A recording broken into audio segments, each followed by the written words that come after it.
Hello, everybody, and welcome to another episode of The Real Debaters. I'm Micheal Petrow, your host and one of the debaters on the show.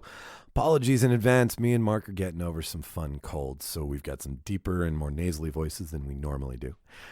This week, it's a real talk titled Love Accuracy, featuring Jimmy Skinner, Mark Cowell, myself, and special guest Dan Goldberg, local Winnipeg funny man, comedian, and podcaster.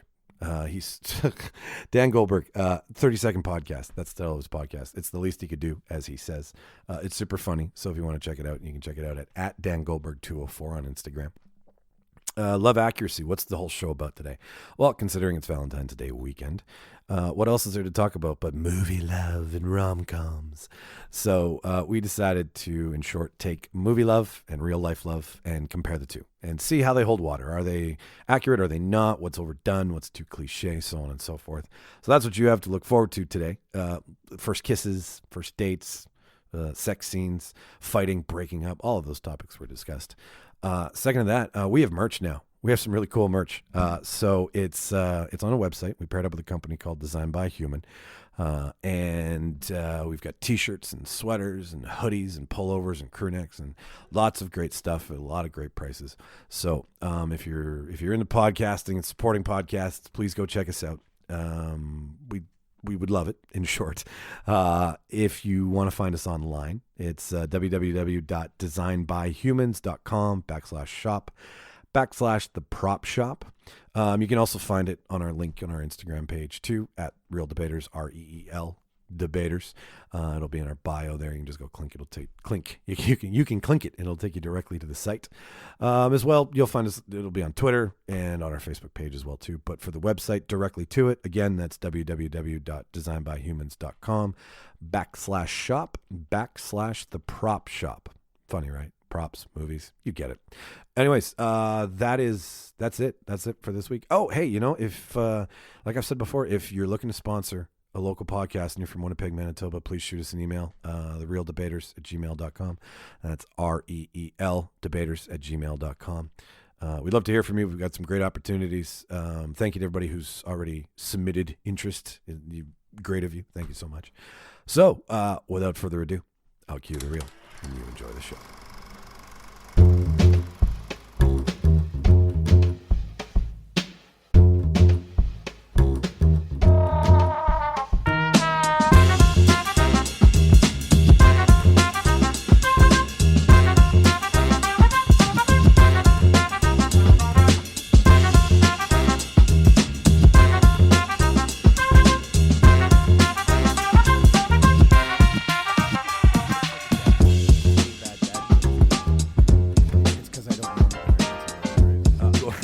People can't change. I don't know what I can. You know what? If Shrek can change, any of us can. That's my argument. We always used to say that about your old grandfather, right?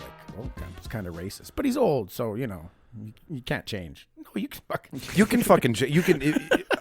You can not be racist. How about that? You're existing today. You're choosing to do all the other things in your life, so you can choose to not say the old words that everybody around the dinner table thought were perfectly fine in 1934. When you've got no more social currency, there's no incentive. You just say what you want to. Yeah. Right. After his opinion has stopped mattering. When you I'm not saying it happens to all old people, but it happens to most. Yeah, it happens at your job, that it happens in your family.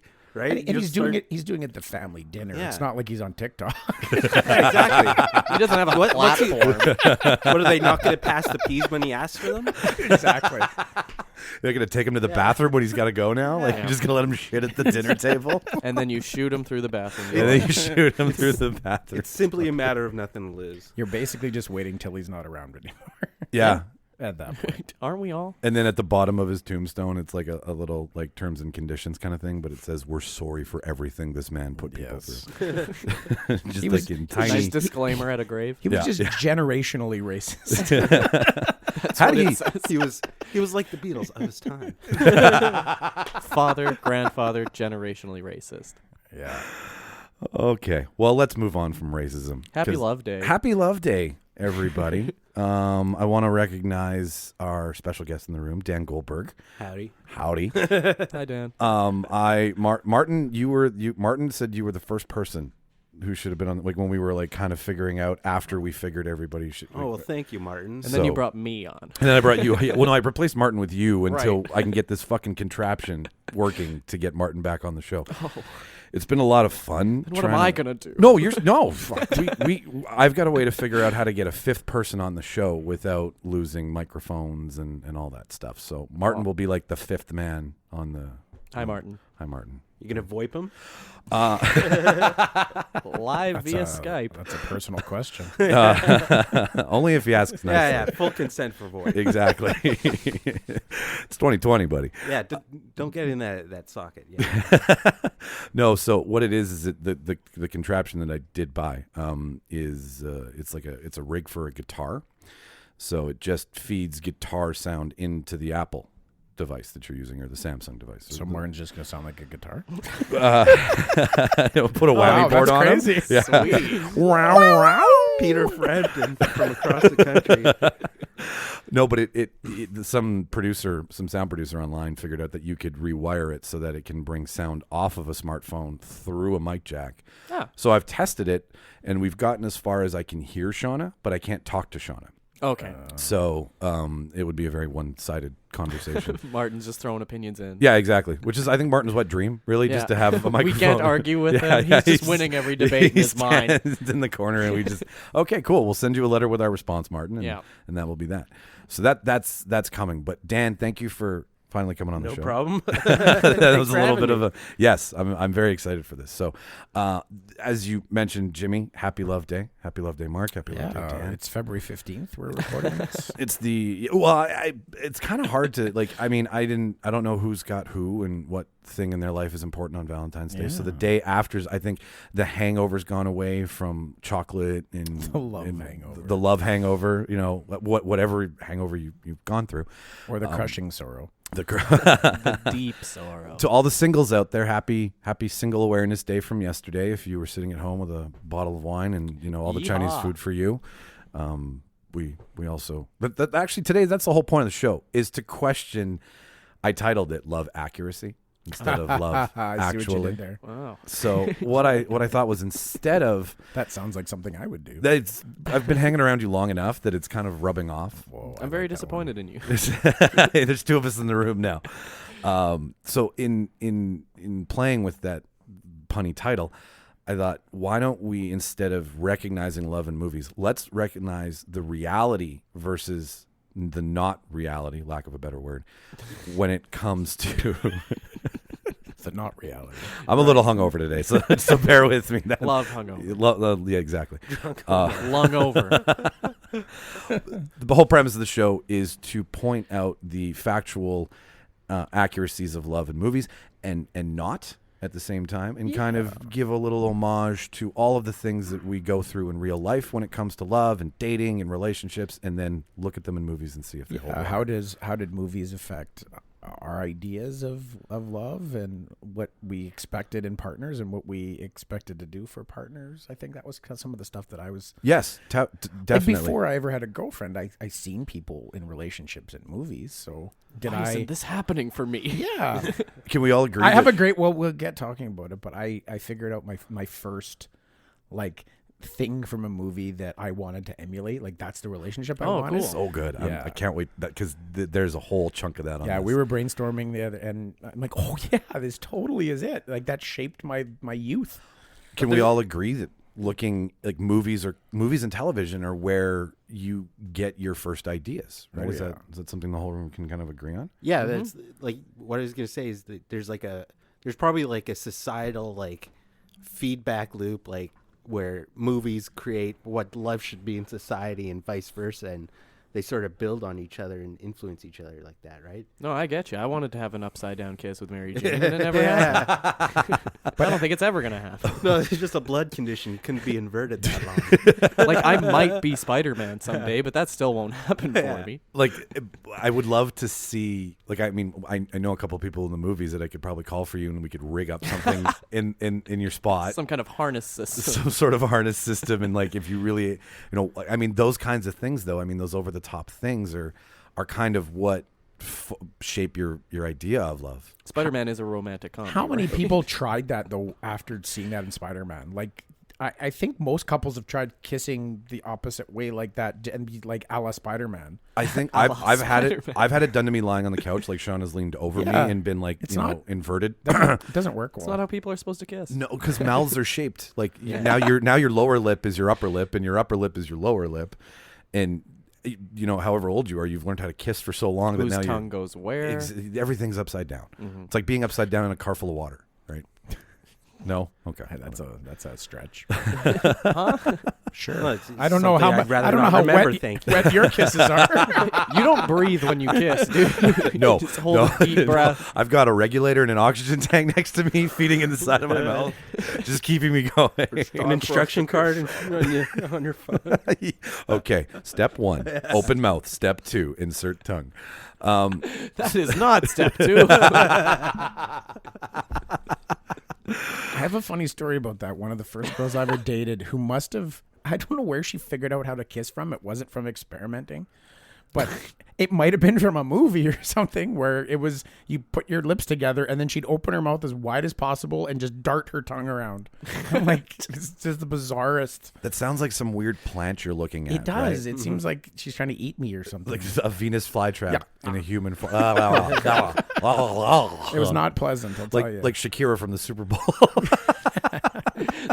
That's as soon as I saw that, I'm like, someone's gonna make a GIF out of that. Oh, totally. And they did almost immediately. I was like, someday I'm going to be that guy. I'm pretty sure that GIF was up before the third quarter was over. Oh yeah, big time. Like halftime didn't even end, and someone made that into a GIF. And it actually is like something from her hair, like from her background. Like it's a thing that people do when they're showing excitement. So good for her, I guess. I don't know. I don't know what she did. Good for It was all of us. like she just got close at the camera and did like a fun tongue wave at the camera. But it was like a significant tongue waggle. Like it wasn't anything sexual, but it was definitely like, okay, somebody somewhere does, like a group of people do that. That was somewhere. for someone. Yeah. Oh, okay.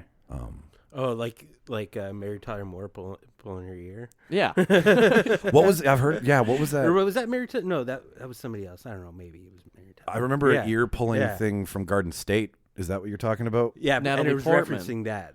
Yeah, because Natalie Oh, Portman's like, okay. "Get me out of here." And he's like, "If you don't want to be at this party," and then they shoot the arrow in the hair, and she's like, on her ear, like, "We need to go the fuck now." Okay, so let's start with the kind of scenarios, right? I figured let's start with a first date scenario.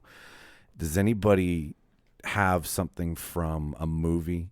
Like I do, but I'm just gonna check with the room first. Where like accuracies of what a real first date's been like in your life versus what you see on the screen. Well, like, anytime I watch a movie and they're doing a first date, you usually get like the overly fancy restaurant and usually it's the dude feels way out of place there. He's wearing a shirt with a tie that doesn't match or something like that. And that's more or less relatable, but then they actually start having a conversation and the conversation doesn't get weird or awkward at any point. And I'm like, this isn't real at all for me. It's obviously it's scripted, but even in this even in the scripted sense, you would want some pregnant pauses and some awkwardness, right? Those things don't happen. No, they don't happen. It's this lovely fluid conversation between two people who, it's like, if this is a first date, why are you so well versed in the other person, right? Right. Yeah. But how many of us in this room have gone on to highs? Let's just throw that out there as an example. Do you take a first date to highs? That's presumptuous. That's lofty. Yeah. Right? Yeah, like you're that's a half court shot for sure. But like it says so much about Unless you you're as a major douchebag. and yeah. And I mean douchebags need a place to go, but like you know, way to go highs for staying open, but like I mean the point is that like to take someone to a really fancy restaurant like they do in the movie right out of the gate, you go for coffee in real life. Yeah. Right? Like you work your way into that. And then like my thing is eating and talking.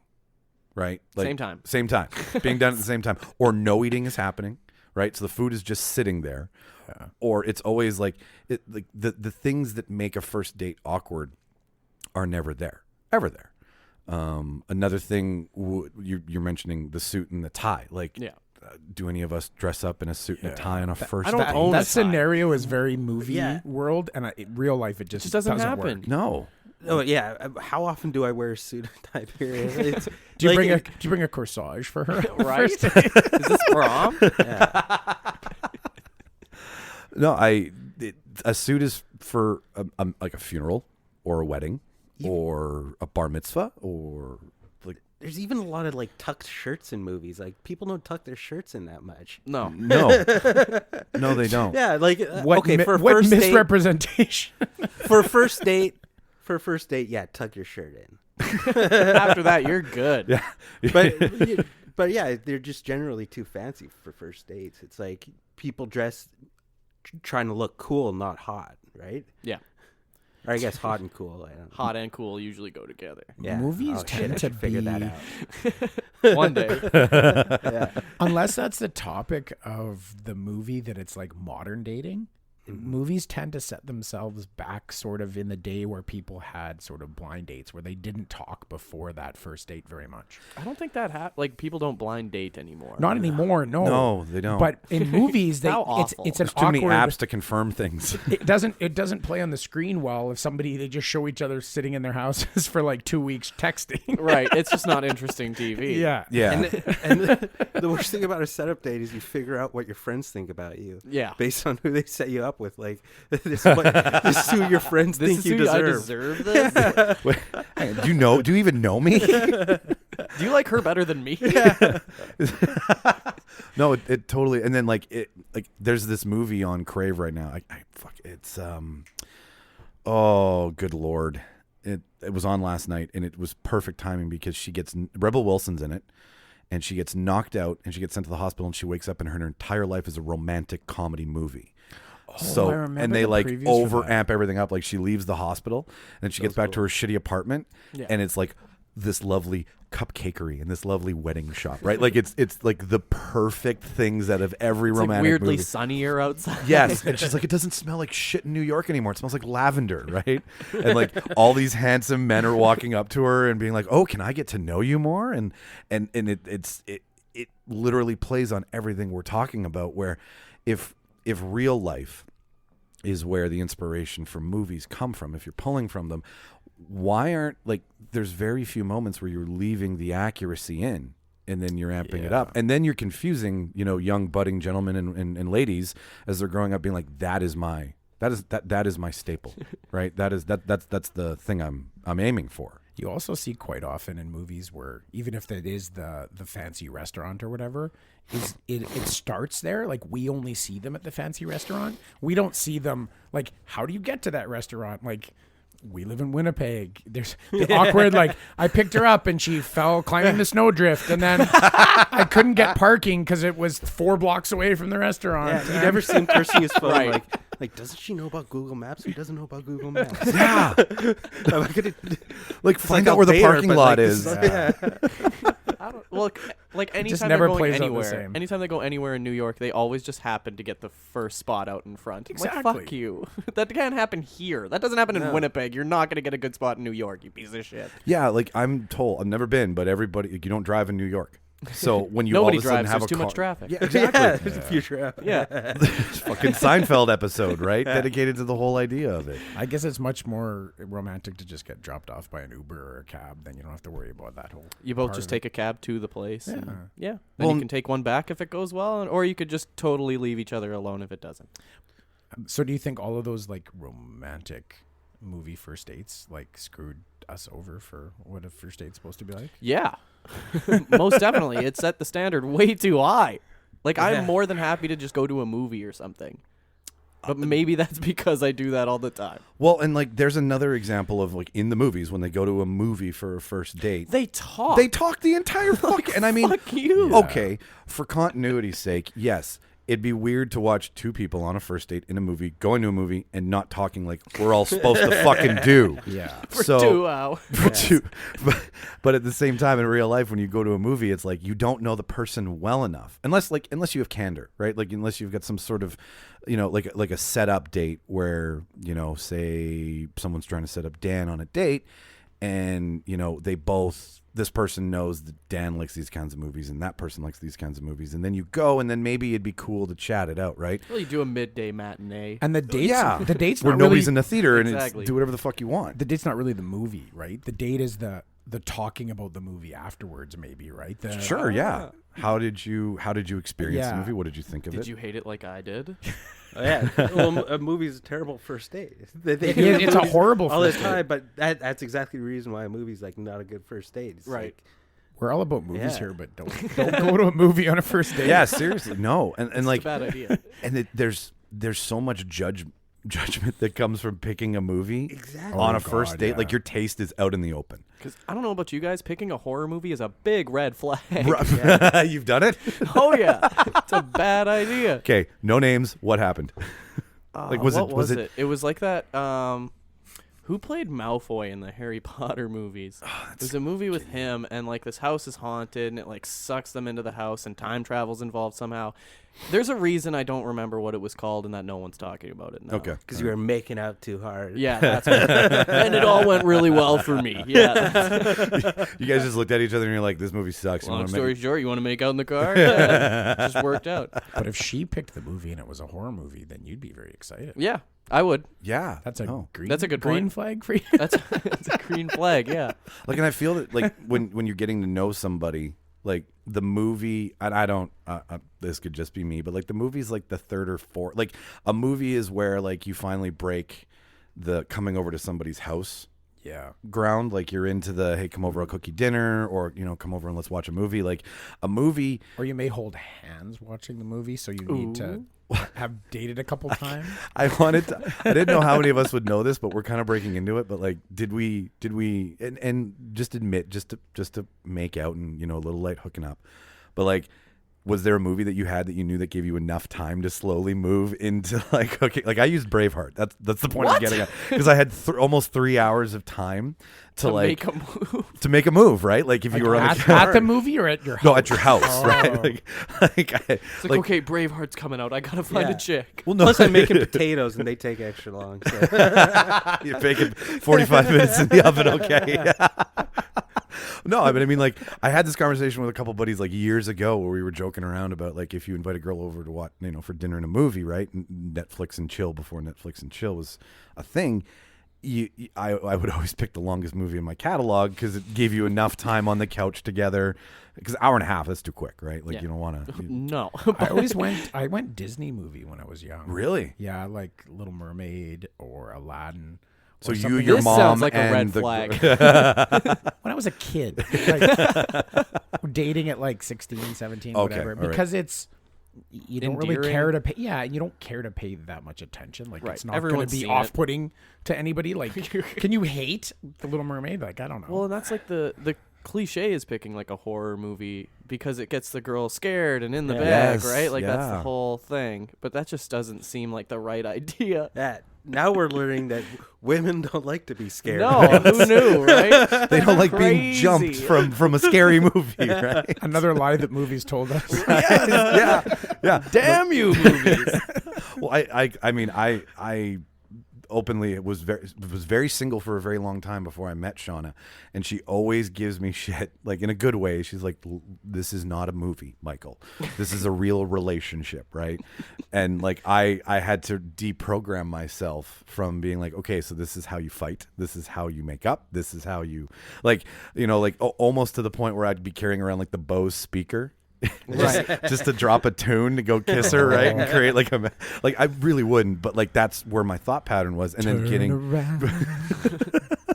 Every now and then. Oh, sorry. totally Unchained Melody I played in didn't the know I could background. sing on this Oh, podcast. please. Okay.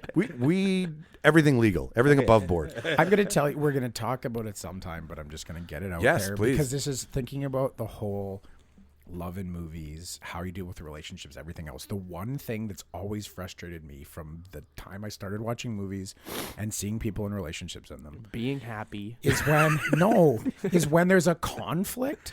Movies are horrible for showing people talking out and resolving conflict. Yes. Movies are great at like walking away from it and not dealing with what just happened. There's no passive aggression. I in movies. scream at the TV. I'm like, go talk to her, you fucking idiot.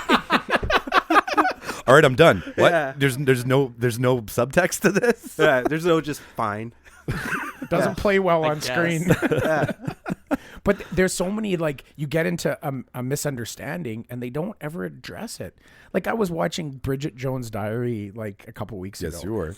But it's one of those situations where, like, the one guy sees her talking to the other dude and is like, well, clearly she doesn't like me anymore. And then I'm going to leave. I'm like, fucking go talk to her. Like, Pine after that woman. Go after Bridget. like, just, she's right there. Like, explain yourself. Or where people walk in and the situation's not what you think, but the one person starts storming out and the other person just stands there and let them leave. I'm like, nobody fucking does that. Go after them. I know from firsthand experience, in a fight with a girl, she's like, hey, I'm going to go. And I'm like, all right, go. And then I stormed out after her. Right, Yeah. because that's real life. Because that's loss, right? There's talking about loss. there's the chance of loss, where in a movie it's like, well, if this is where it ends, this isn't interesting enough, right? Yes. And She's gonna get on that plane, and you'll never see her. yeah, like if you let her go, she's gone, right? And if people grow up watching those movies and they get into their first argument and they think it's just cool that, okay, I'm done with this and just leave and that's it. Like, no, get the fuck over? back here. We're going to deal with this. You go to the airport, you get through security, Yeah. and you talk to her. There's perfect example right there. Getting through security in a movie. How the fuck do you get through Yeah. security? Yeah. Post 9/11, you're not doing it. Yeah, that cliche I think died. Well, it should have died after 9/11, but they still don't. got away with it in movies for a while. Totally. Nobody even questions it. And who in their right mind buys a $1,900 ticket to Paris just to go and argue on the plane or something? And it's always the guy's you. buddy Right? who has to Yeah. foot the bill, right? Yeah. I got it. The love interest. I think it's in Serendipity where Cusack and Piven are like at the airport and he's going to fly to New York to stop the wedding and he looks over at his buddy and he was like, "Can I use your credit card?" It's like you can write so much bullshit into this, but you can't write a credit card with a $10,000 limit. Like, Yeah. come on now. We all know it's much easier to call a terrorist threat in and get the plane grounded. Well, yeah. Use a payphone. That's classic rom-com. The first kiss too, like a real first kiss in real life is I mean, the only movie I think I've ever pulled any vital information from was Hitch. Spider-Man. Well, Oh, Hitch is fantastic. and Everybody and likes Hitch. it's great in aspects of like comparing the male and female psyche in dating, right? Yeah. Because he's obviously the date doctor, as they say in the movie. But the whole 90-10 scene where he's trying to teach him how to kiss. That's the only thing where, like, okay, if you're going to kiss somebody, man or woman, doesn't matter, you have to give 90% to the kiss. And in every fucking romantic movie, they're both moving in at the exact same time. It's 50-50. And it's like, how did you both come to the conclusion that this was your kiss moment, right? It's not realistic. And there's always the big song in the background. But even speaking of kisses, I mean, did movies tell us that at the end of a great date that you're supposed to be a kiss goodnight? Like, nobody personally in life told me that. I saw it on a screen somewhere. Well, And I just assumed My that dad told me that. if my date went well, I'd get a kiss at the end, and if I didn't get a kiss, it meant the date didn't go well. You're a because failure. on the Pressure on screen, that. then she goes inside and she's like, "Oh, I'm glad that's over," and blah blah blah. Or when they like both decide that they're going to leave, but then they turn back. Like, or if you drive up in the car and she just turns to you and then gets out, like instead of like leaning over for the those kind of things. There's always a perfect moment, like the awkward, like, is this the right time or is never in the movie. It's always like, well, because they have the music swelling. That's what they know. I think I heard the music. I think one time when I was like 17, I snuck out and I stole the car and I went to go see a girl in East Borrowed. Yeah. You were going to bring it back. Lightly used. Yeah. And also learned that You drove it backwards to reverse the mileage. yeah. That Ford Tempo needed it, buddy. Yeah. But like played. it was the only time, and it's obviously like all things lined up for it, but My Girl came on the radio because all I had was an AM, right? And we were in the car and we looked over at each other and then we started making out. Dan, are you gonna get the last line on that? There we go. But that's the only time where I've ever had a kiss where like music and moment and everything lined up. And then after that point, I was like, this must happen all the time. This must be real life. Then the next one, Eye of the Tiger, was playing, and it didn't feel right. No, kissing Stallone just was weird. Mark, you mentioned breaking up. That's another thing in like when movies, like a breakup usually happens where the fight happens and then there's the montage of both people, wandering around aimlessly. Yeah. They're not at home eating. Like, rarely are they at home, like, throwing food for comfort and, like, depressed, right? Like, they're always living their life. And I know... Like a Meg Ryan movie. Yeah, like a Meg Ryan movie. Like City of Angels, right? Like true depression doesn't really hit. Sitting on a couch eating 4 liters of ice cream doesn't play well on screen. No, it doesn't. But that's what we do, Get right? melty. Or, like, going on, like, a long week of retail therapy. Like, the things that we do in real life, they never... And I want... Just cry buying stuff on Amazon now. Yeah. Ugly crying, fucking filling your shopping cart. But the breakup rarely ever has the talk that you have to have with your significant other to get back to the way you were. It was like big fight, montage. They agree it's over. And then it's right back to greatness. And it's like, no, in real life, there's shit that like kind of resonates, and you need an I'm sorry, you need an I love you, you need I realize I hurt your feelings, you hurt mine, And there's often something catastrophic that happens, and then like they just figured that they should get back together anyway. Like like his uncle dies, and they're like, oh, I guess we're a couple now because somebody was sad. Tragedy I don't want brought them to be us sad. together. Yeah. Oh, what fucking movie I was think it? that taught a lot of people the wrong way to deal with it. It's like, okay, I'm angry with you. We're not going to talk for 3 weeks, and then we're both going to have a revelation, and we're just going to get together, and it's going to be fine, and we're going to live happily. Like, you don't deal with what your issue was that you split up with in the first place. Like, Yeah. It just it goes to bed and then it's in bed, and you're never supposed to go to bed angry. no. Right? I thought it was hungry. I live by that One's more philosophy. important than the other. that I never like to go to bed angry. And in the movies, it's always awkward. They're lying in bed. They're both staring Punching your at the pillow. ceiling. Marriage storying holes in the wall. Oh, okay. I have yet to see it, but I've seen one scene that like It's just the scene where he puts the hole in the wall. Puts the right? hole in the Yeah. wall. That's the and one- it just makes me laugh every fucking time. He like hammer fists it. He doesn't punch. Yeah. He like runs up and drives his hand into the wall. It just looks so stupid. Is that like a turning point in the film? Like oh, he's violent, so I'm gonna break up with him, sort of thing. Well, they in the movie they're He just like him and drives it? ScarJo. Oh, are I don't care about he spoilers. straight by up. the way. Yeah. They're just. I don't care about spoiling this Okay, movie thank for you. anybody. no, yeah, it's out there already. But it's at the point they're talking, and Adam Driver's like saying, "Oh, I spent my 20s with you. I could have cheated. I was a hotshot. I could have done anything, but I stuck with you. You ruined my 20s in this." And then she says something else, and they start saying very mean things to each other, and he just drives his arm right into the wall. But not like how a punch is a punch. More like how Brock Lesnar would hit someone when they're on the ground, like King Kong. Like a video game hit. Yeah. Hulk smash. Like bonking someone on the head. Literally is bonking someone Yeah. on the head what he does. That's how he did it. But So- what he does after, where he breaks down Yeah. and cries, I've done that.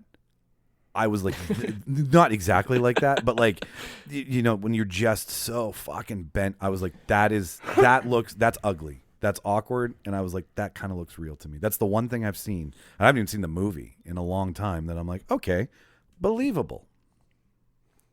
It was probably the worst one on the list of movies that were nominated. Really? I think so. I've See, seen and I didn't get to see it in its entirety. most of. so. I haven't seen Little Women yet. I think that's I one thought I it was haven't seen worse yet. than Bat or worse than Joker. Okay, you got me there. Yeah. we know you're not a Joker. You fan. got me there. We do have to pay some recognition to the Oscars, so we'll do that at the end of this because Okay. there's a lot of things that happened. But let's see here. So do you remember? Let's start at the Yeah. beginning for some people. Do you remember when you were a kid, before you're even in your first relationship, seeing something in a movie that affected you as far as how you viewed relationships? Like, can you go back in your mind and say, maybe this scene, and it's usually not a romance movie because we probably weren't watching romance movies at that time. But for me, I'll just kind of jump into it. Yeah. I was super, and we've talked about in the past, I think one time, I was super into BMX, right? So Sweet. I had the movie Rad. It was the Fucking first sweet. movie first movie I ever watched, and the love relationship in Rad, right, between the main character and the girl that rolls into town, who's the other guy's girlfriend, kind of, but then falls for the local town boy. Right. Right. That was what's her name? Oh gosh, just caught up in that going. big college Tara Reid. No, pay to go to college crisis.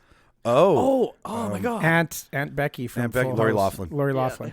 Lori Loughlin's the love interest, and they have like the big romantic bicycle waltz in the school gymnasium, and that totally affected me. I'm like, because I loved riding my bike, and it's like if I keep doing the thing that I love, I'm gonna find somebody who just loves doing the thing that I love, and we're gonna have a bicycle waltz in the school gymnasium. Yeah. She'll ride on your spokes. Yeah. We have to at some point we'll watch it, like we'll search it on YouTube and watch the rad bicycle dance, and it's just so horribly amazing. Yeah. And it's full choreographed with the bike and the person. Oh and, yeah, and to Send Me an Angel, the song "Send Me an Angel," and then there's scenes where they're like slow motion, just like drifting through on the bikes with their hands up in the air. Oh my goodness! Oh, it's that really that was the first love connection I think You're I remember. saying In her movies. daughter couldn't get into college. After all that, After the way she can ride a BMX, right? her progeny. they had to pay. And that's to what get told her me in. like to keep just being that was the message I got from that, is just keep doing what you like, right? And then somebody will find you. Right. Kind of like Well, don't go that's- looking. That's not a bad idea. Don't change. No, don't change yourself. And I think that's maybe a positive thing that I Right. got from movies. But Because some don't people expect someone to just find you. exactly, but be yourself at least. Right. That's good advice. Yeah. And bring a bike. Because there's lots of Always movies. BMX. There's lots of movies where the message might be, I need to completely change myself to be better. Like the school nerd turned into the attractive. Pretty in Pink. Right. Like the- yeah. Well, it's one of my favorites is the jock bets his other jock friend that he can't take the nerd girl to the prom. Yeah, right? and they don't realize she's a bombshell then just he because she's wearing exactly. glasses. She takes her glasses off. They're like, oh my god, What? Lets her hair down and so, huh? it's the Clark Kent Superman. She's all moment. that. She's Yes. all that. Freddie Prinze Jr. and Absolutely, 100%. whatever the hell. Paul Walker was in that one too. Yeah. What the hell? Rachel Ray for all intents and purposes. No, that's one of my favorites. Rachel Lee Cook. Rachel Lee Cook. Nice. Wow. Fuck yeah. We need to keep a point board here for when we can't remember and I'll put somebody one does. down I for knew it Dan. was one of Yeah. those '90s triple names. Yeah, definitely. Do the real talk score sheet. Real talk accuracy. References made, actors remembered. It's happening.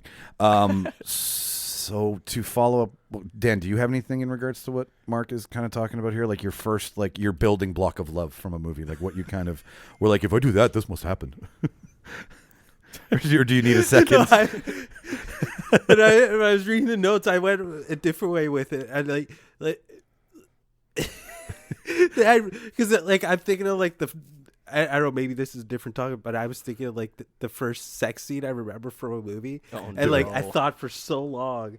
And like the first like sexuality I can remember in a movie was Ghostbusters, when the gatekeeper was trying to seduce the keymaster. So like that might have messed me up for what I think seduction might be, like floating and Satanism and breaking out of a gargoyle. And sex must happen with two gargoyles standing around you at all exactly, times. And Stay Puft Marshmallow Man must make an appearance. Well, that's a whole other topic. Not the Yeah. Stay Puft Marshmallow Man, but like imagine kids or young people nowadays with the proliferation of like pornography and all that kind of stuff. Like we had like love story movies to watch Yeah, when we were we kids. did. I can't imagine that your first thing that you see on screen relationship between a man and a woman is like hardcore explicit sex. I'm like, holy crap. Like It's a different world. That's is got to screw up your interpersonal relationships hard. I want to touch back on the sex thing because I have a really good one. But I think my dad watched 2 movies with me when I was a kid, and both of them were because my mother was a drinker, sober for 30 some odd fucking years, which is impressive in itself. But he wanted me to watch When a Man Loves a Woman, which is Andy Garcia and Meg Ryan about an alcohol, and then he wanted to watch Leaving Las Vegas. Oh, wow. goodness. So, Oh boy. so like That's a feel-good movie. my representation of love Yeah. and there's a lot of alcoholic tendencies that fall into it. But what I did understand out of Leaving Las Vegas and both those movies is that you stick with your partner through whatever they're going through. Like Elizabeth Shue does not waver at all, even though she knows she's walking into a relationship with an alcoholic who wants to kill himself. She's I like, miss Elizabeth Shue. she does need to do. Piranha's the last thing I remember seeing her in. Hamlet 2. Hamlet 2. Oh, Yeah. Hamlet 2 was such a fun movie. I loved it. Oh, that's a great movie. I try to explain that movie to people. Impossible. And, like, you can't get somebody to watch it without just like Can't do it physically justice. planting Yeah. them there. Hey, let's 'Cause watch this. Yeah, like even the synopsis is just so out there and weird. It's just Yeah. so dumb. But anyways, yeah. Sorry. No. What the hell's his name that's in it? He was in He's in Coogan. Tropic Thunder. Coogan. Steve Yeah. Coogan. Yes, that's it. So But- funny. So yeah, so my like Yeah. pull from those movies is like, okay, so no matter what happens to a person, you stick by them, right? Through whatever That's a bad good- choices. that's a good You know, message. Yeah. as depressing as both of those movies are, one's about a prostitute and a Vegas drunk, and the other one, I mean, is more real life. But yeah, if to answer your question, Mark, But that's yeah, good, that's the important thing. Is like the love is blind part, right? It's like Yeah. it's unexplainable, and that's probably a good representation. What do you You know. guys think Bill Murray said to who was it at the end of Lost in Translation? Oh, the whisper. I don't know, Yeah. but I bet What do it you was think perfect. I don't know. I bet it was just right. When did he? when did he do Garfield? Because I think it might. that's after. Is it after? You Okay. think it was I hate lasagna? I hate Mondays. Or like I did it for a paycheck, right? Like something Yeah. funny Well, like that. He thought it was a Coen Brothers movie. That is yes. Side note, you know he doesn't have an agent, right? No, you just kind of call a number and he either does it or he doesn't. Bill Murray's been Did you doing see that for little years. documentary That's about amazing. the person who tried to meet Bill Murray, but they never. Could Like they called that find number him. numerous times, but they did this whole documentary on how Bill Murray just shows up at people's like, Yes, weddings, I heard about and it. I didn't see it. parties. But the entire show, the person who does the documentary Can't about it find him. never met Bill Murray. That's kind of nice ending for that, though, isn't it? He probably kept that going. He was like, this guy's trying to meet me, and if he doesn't meet me, it's kind of like Exit Through the Gift Shop with Banksy, Yeah. Oh right? yeah, Like you just- know that dude was Banksy. Which one? Shepherd Ferry. That made No, the not movie. Shepard. The weird Italian dude. I think he's Banksy. The guy who was hobbling around. Yeah. What I think about what happened. Are we all Banksy? There's a little bit of Banksy in all of us. The real Banksy is the friends we made along the way. Do you think it's like a board of directors that licenses it out It's to a local fucking artists? corporation. You're Banksy today. Can you imagine if Banksy was actually like a giant corporate empire? that just- I could see it being 5 people that make a lot of money. Yeah. Yeah, Yeah. and I mean, but like I think what he did in Exit Through the Gift Shop is he funneled his art through that guy. I think that was what Banksy's prank was.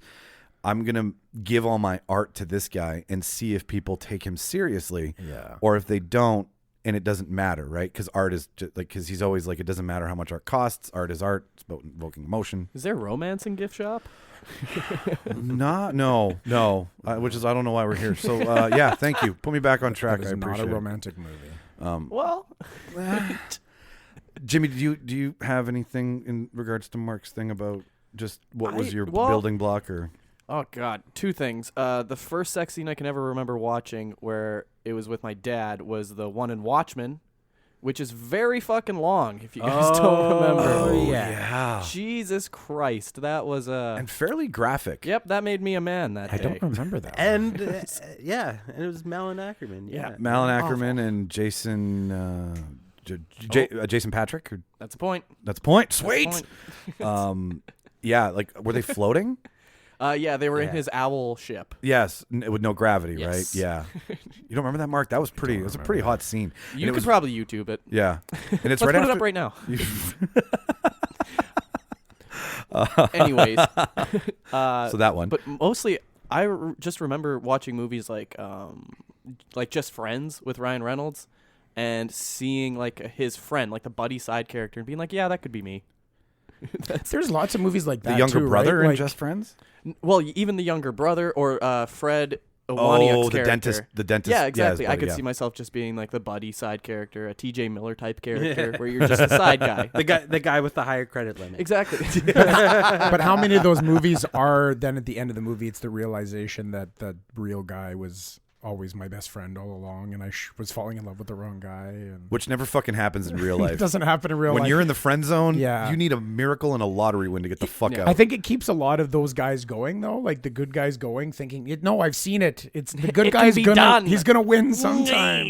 Adam Sandler's been doing it his entire career. It's going to happen to me one of these days. Yeah, look, it happened to Ryan Reynolds. I did like 50 First Dates. I fucking Just putting it love, out there. But I see, like, I love in movies, and we've been shitting on the inaccuracies, but I love grand gestures. I love the pining, right? Like, that's the romantic in me, right? Where, Breaking into song. well, if it works, sure. I've never found a moment in life where breaking, like, there's this thing going on right now where Sean and all of her friends are like, because I grew up, Mark knows, I don't think Dan's the only one who doesn't know, but I grew up dancing, like hip hop dancing. Irish step dancing while you were under. He was born on the road with Riverdance. Yeah. Me and Michael Flatley go way the fuck back, pre-torn Achilles tendon. You're the real Lord of the Dance. Lord of the Louvre ring. I don't even. Anyways, is that a bro donut or is that an O donut that you're eating over there, Mark?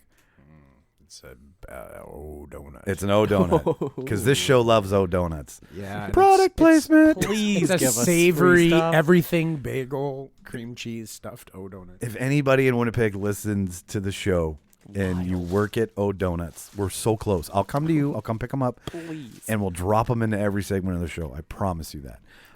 Literally where- just like 4 donuts every 2 weeks. yeah, it's that's nothing. That's fucking pennies. What were we talking about? Does it matter? That never does. We're talking about your dance career. My Yeah. dance career. Okay, I don't know so where you're going with it, but I we were think talking that about matters. it. Find out. Yeah. You think it matters? Okay, all right. So right now for Shauna's 40th, she's like, "You better do a dance routine for me."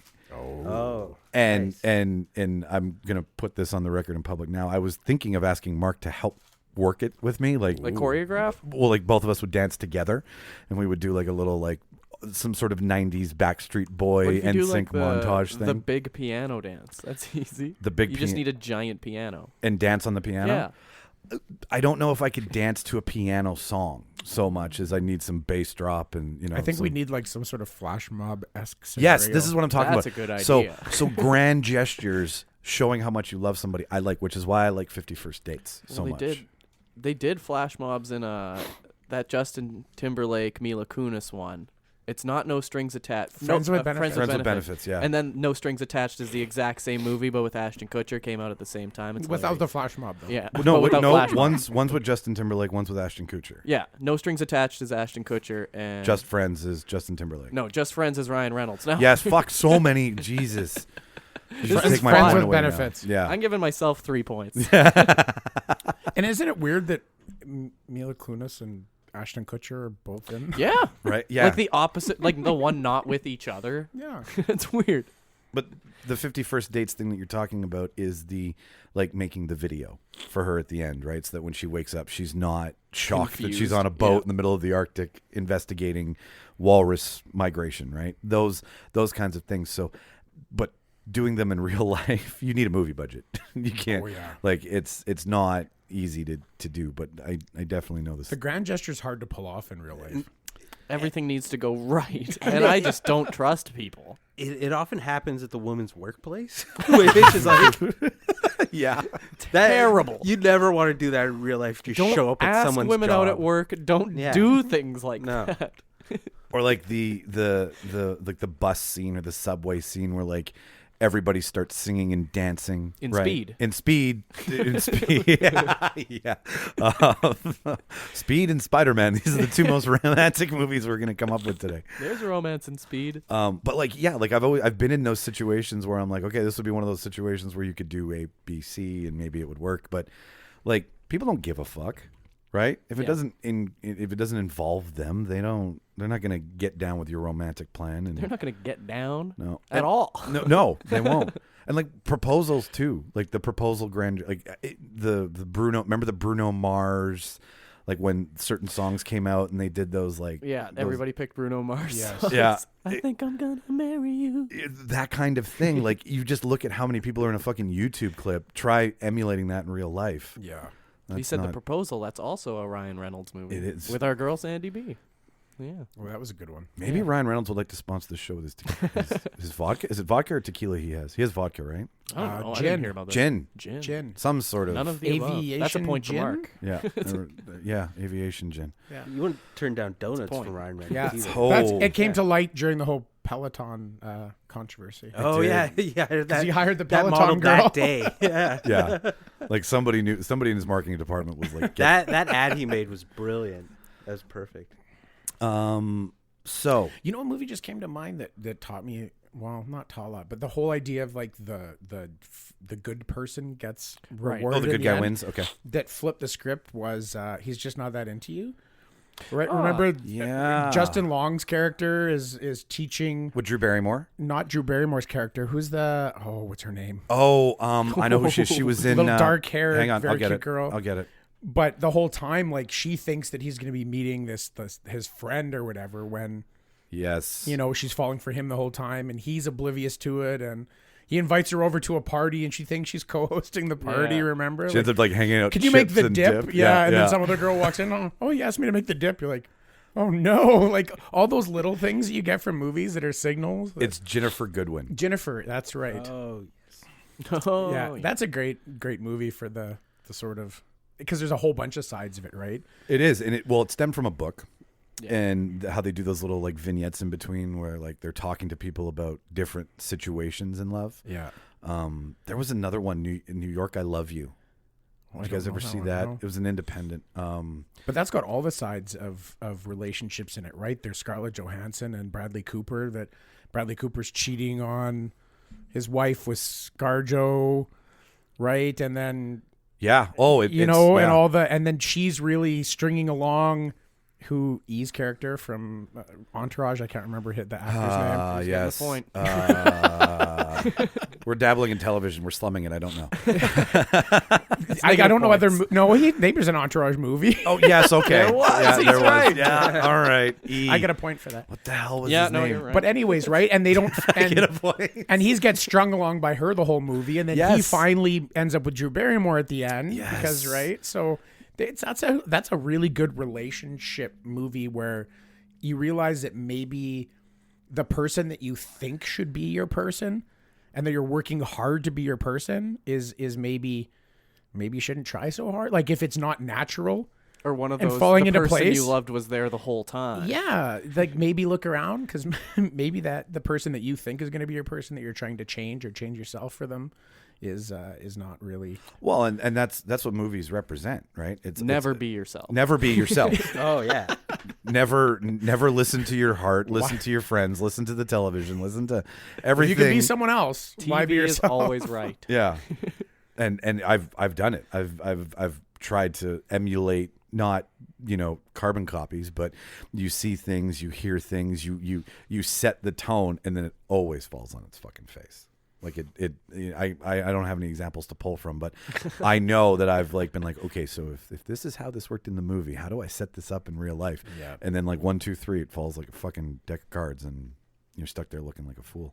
But you're getting into something I kind of wanted to talk about, Mark, with what movies, what movie on the list of questions we had, what movie scene or movie in its entirety gives you a good representation of love and relationships, or where do you? We'll start with our special guest today, Dan. What is your? I gotta go back to my notes. Did you go? Dive deep. Oh, he reminds me of Martin. He's got the Notebook.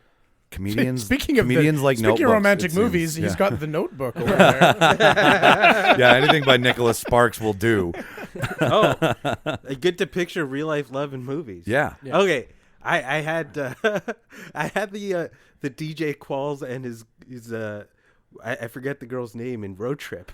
Oh, I love It was they were such a cute couple, but unassuming. The girl he meets at the black fraternity, Yeah. the larger lady. Yes. Yeah, I thought that was a really cute yeah. representation of love, because it was the ultimate these two people they don't have a lot in common, but they just figured it out. And they never would have met if Yeah. it wasn't for the road trip. Fuck, I love that Exactly, movie. And she rocked his world She and then really got did. all that respect from that. Did you see how cool he was? Yeah, he was. Like, he walks out after and he's all suave after getting laid, bumping knuckles with the rest of that fraternity. Like, that's a really...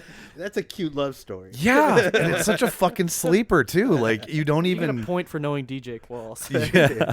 I've got them. I don't think she's on... It's a great pick. Where is she on here? It's not... You're gonna win this real talk, Dan. Yeah. Unless I keep giving myself points. Mia Amber Davis. That's who she was. That was the girl that he met. Oh yeah. Yeah, there she is. And they're together in real life. Really? No, I just mean Oh. I'm like, where Sounds to go right. That for would it? be so that's great. how convincing it was in the movie. And that's, I mean, not to get too political, but that's interracial, right? Yeah. Like that kind of covers that note, which is great.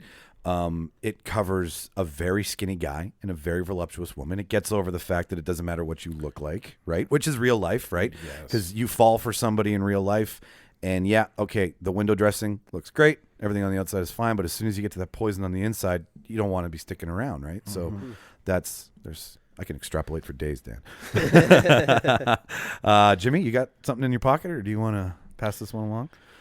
Like a real life? I don't know, man. I watched Adventureland, and that was about as close as it can get. Just because it felt it felt more relatable to me. Just working at a water park while I was growing up, Yeah. and it just felt close to heart. Except for when he just full on leaves New York at the end to find her. Like that, I was like, okay, they probably could have cut this out of the. For a guy who didn't have any money the entire summer, Yeah. to then all of a sudden have money to go to New Just York goes on a to New whim. York. I don't know. Like he wouldn't find another woman to date in New York. Right. I don't know. I hear there's a pretty big dating pool in New York. Yeah. I hear that. Yeah. But in Adventureland, though, there's a lot of like, you're going after the girl you like, then you find out that she's not your type. I guess that would be the nicest way to explain it. With the, I don't know her name, but the prettier girl. Lisa P. Yeah. Lisa can't P. remember her That's name. yes.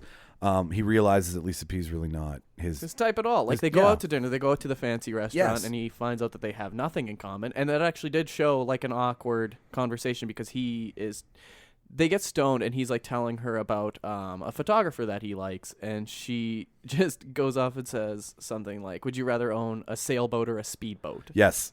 Like they're not the same person, so it just doesn't. And he realizes that, and he's like, "Oh no, I made a big mistake here." But then the woman he does fall for is into somebody else and sleeping Yeah. with somebody on the She's side. into Ryan Reynolds. She's into Ryan Why Reynolds. is Ryan Reynolds in all of these movies? Fucking running theme. He's everywhere. So I feel that's a really good, like, Yeah. maybe not a good happy version, but definite accurate version of like. Oh, you I know- wouldn't call it happy at all. No. It's only happy when Jesse Eisenberg gets hit in the balls by his buddy all the time. Yeah. Like 5 Frigo, ball shots. yeah. Frigo. Mark, you want me to go next, or you got? So we're talking about like A real life. envious, Not envious, relationships? but like a nice representation of like a little chunk of reality. a little that's in chunk it, of right? reality.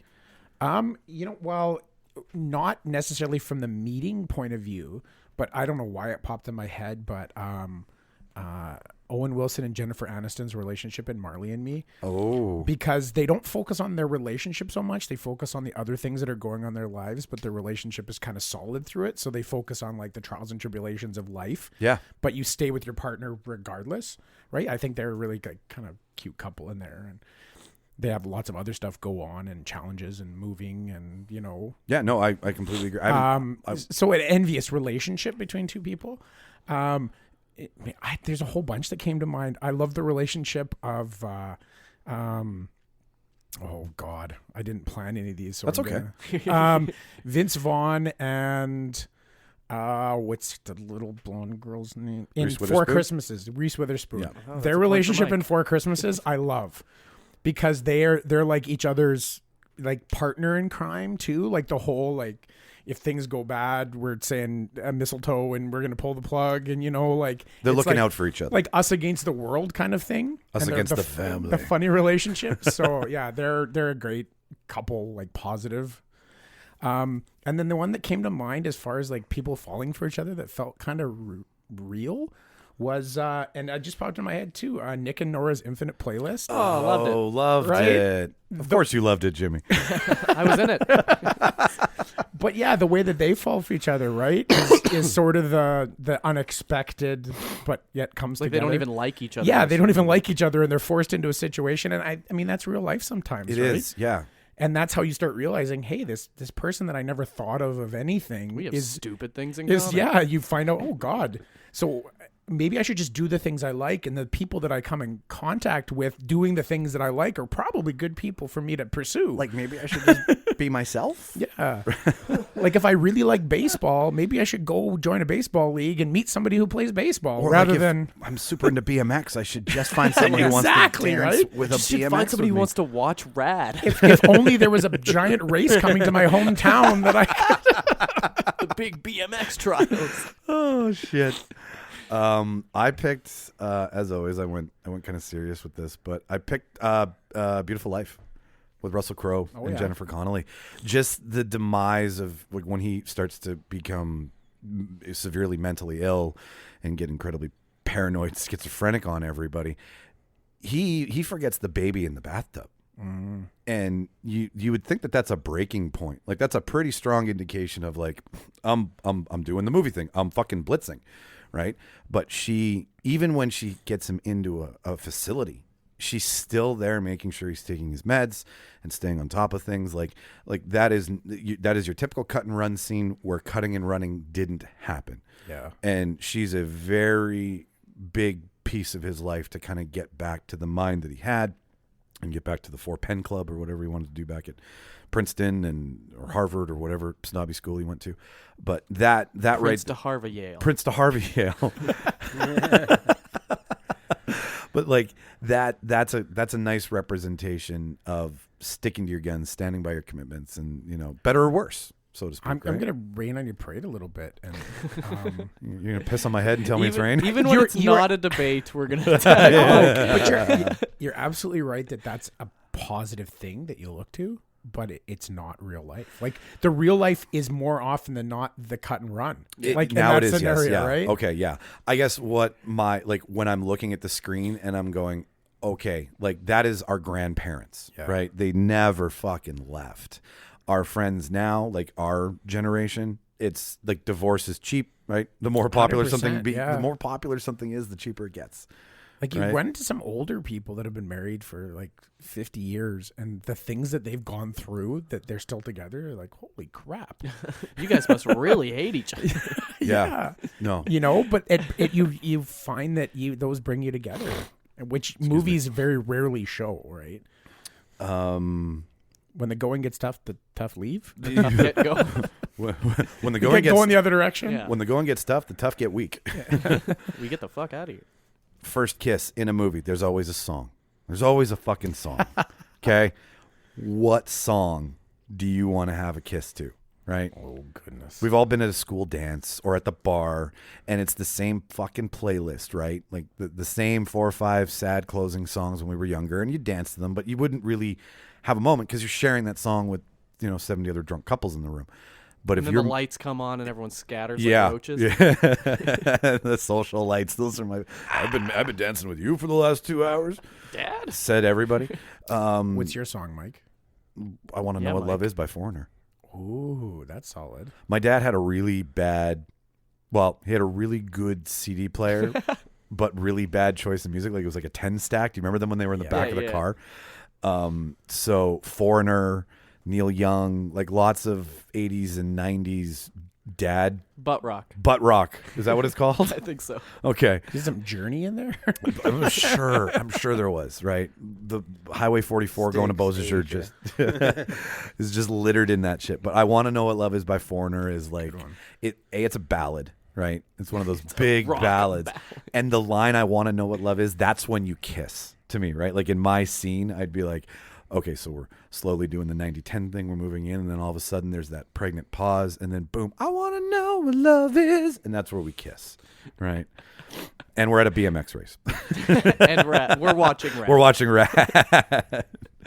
Who's next? Jimmy, did you pick a song? I didn't, but if I had to think about it, let's go with Sweater Song. Sweater. By Oh, Weezer. by Weezer. That's a fun one, right? Yeah. Let's go with that. What was the other? Oh, I was thinking Hey There Delilah for a minute. Well, Yeah. No. No. Well, there was a love song a couple of years ago that had something to do with a sweater. Whatever, it doesn't matter. Mark, come on, talk to me about your music. It's rad. It's literally "Send Me an Angel" by Real Life. Rad. This movie is pivotal for you. It I is. feel that if we cut you open, we'd be pulling out sprockets and bike pedals. This is a movie podcast. Talk about movie love. So I'm old, Jimmy. I don't know if you know this. So I loved this movie, and there was a video rental store by my house, the small video. What are rental those? Store. Tell the Exactly. people what a video rental There store you go. is. Yeah, there was no such thing as streaming. You had to own the movies that you actually go to the store and you rent them for the weekend because you couldn't even buy them. Kids, Rent? if to all the 20-year-olds out there, 16-year-olds, I'd say. Yeah. Because Yeah. Netflix has been around for close to 15. Oh God, it's been around for a long time. Yeah. We used to have to go buy a VHS cassette for a period of time. And then if you didn't take you it couldn't back, even keep it. yeah. Cassette? So So this you is could, but you get a bill for $500 Well, I was going gonna to say, so this is what makes it to the movie. There was this little video store by my house. It wasn't one of the big chains. It was like the neighborhood video guy. And I went over and rented Rad like 20 times. Right? I kept renting That's it because awesome. They it didn't was even a- rewind it because they know Mark would go grab it was it. in the day and age where you couldn't buy movies. Like they didn't put them out for release. They sold them to video stores at a really high cost, and the video stores recouped their cost by renting them. it out. $6.99. So for I 2 rented nights. it so many times that I actually went to the video store and I said, I keep renting this all the time. Can I just buy it from you? Because I'm clearly Yeah. the only person renting it. And the video store sold it to me for like somewhere like around $80 or something at the time.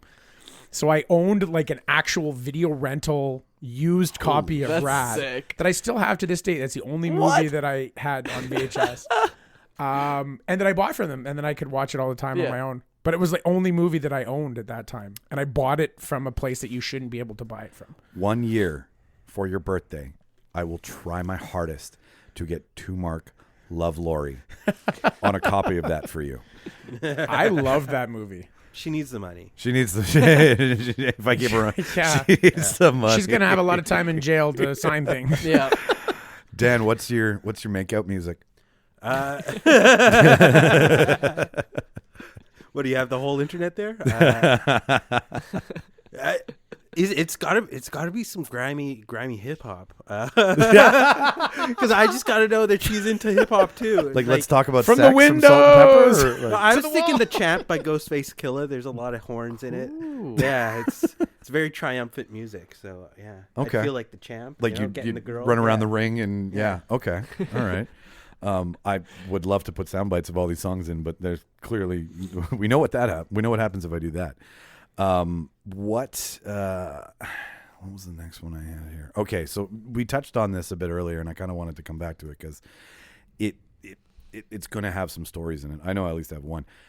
The sex scenes, sex in movies, right? We all know that it's obviously like it's rehearsed and it's very public, and it's the most intimate time on any set, I think, right? Like you can run out into a scene naked, but if you're having a sex scene, like that's something that are shared between two people, notoriously. If you're into other things, that's great. But what do you remember for a sex scene with your parents or your grandparents, or like watching the first sex scene with somebody else for the first time? Is there anything? Oh, that's awkward. Isn't it? Is that not like? Watchmen, dude. Okay. Fuck. All right. So that was That's that gonna one. stay in my brain forever. What do you remember sitting next to your dad? Like, do you remember the tension in the room? Like, what? Nothing was said. Nothing was said. Nothing was said. You could cut it with a knife. Like, it was awful. And neither of us got up to leave or anything. Like, I could have got up to get a drink or a snack and just never came back, and I didn't do that. And I think about it every day. That was your getaway moment. That was my chance, and I don't know why I didn't do it. Like, what do you think would happen if you brought that up with your dad? Like, Today? today. He'd probably just would deny it or not remember. Mark, do you have any? I like- remember some uncomfortable ones. I don't remember the first. Sure, yeah, one yeah. per It se, doesn't but matter. Sort of like maybe some like Basic Instinct. Ooh, where- leg crossing. Yeah, like that's always the one you're sitting there with your mom and dad. You're like, Well, in Basic we all Instinct, saw the same thing. if I'm not mistaken, it opens with a sex scene. Oh yeah, I think it does. Like it jumps in the sixth gear pretty because she reaches for that ice pick and stabs the guy, Yeah. and then off to the races we and go. then there's the comedies, right? Like something like Revenge of the Nerds. or Porky's or Yeah, those Yeah. awkward like teenage humor sex scenes where, you kind of uncomfortably look over at your parents to see if they're laughing at it too, or if they're watching you to see what you're doing. Or, totally. That's Then you're just making too much eye contact. yeah, that makes it more awkward. And do you have something to share with us, Dan? It was probably Dirty Dancing. That was a movie that was watched frequently. I had two older sisters, so and it was the 80s and 90s. So Yeah. they had that on VHS, so I ended up watching it All the time. Yeah, And I think the grinding scenes were more yeah, intense than the actual sex scenes were. yeah. I think there's like one or two sex scenes. It was mostly just the old white sheets wrestling sort of thing. But yeah, it was Feet at the edge of the bed. yeah, yeah. It was a sexy movie otherwise. that It was also about like Jews in the summertime, so I think that's why it went over well in my family. Like, That's what Jews do in the summertime. yeah, you just dance with Puerto Ricans holding watermelons. That's what Jews do. learn the merengue. She did not do the merengue. That's what you took from movie. This is what I have to look forward to as I grow up.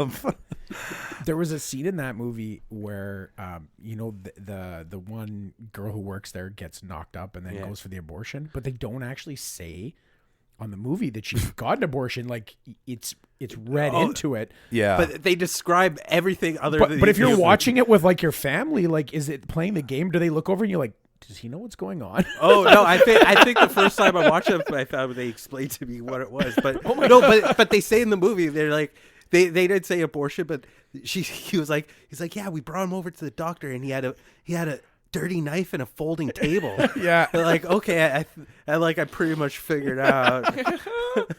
There's things like that in Like, movies that yeah. don't say it. It's like the test to see, like you're watching with somebody else. Like, do they know what this is? It's like they do it on purpose. Yeah. I thought it was plastic surgery. 100% thought it was a bad nose job. Botched nose job, Right? Like it's Mike. This is where I'm so glad this is leading to this, because this is I have one scene with my mom, which is the hang on, let me rephrase that. Yeah, please do.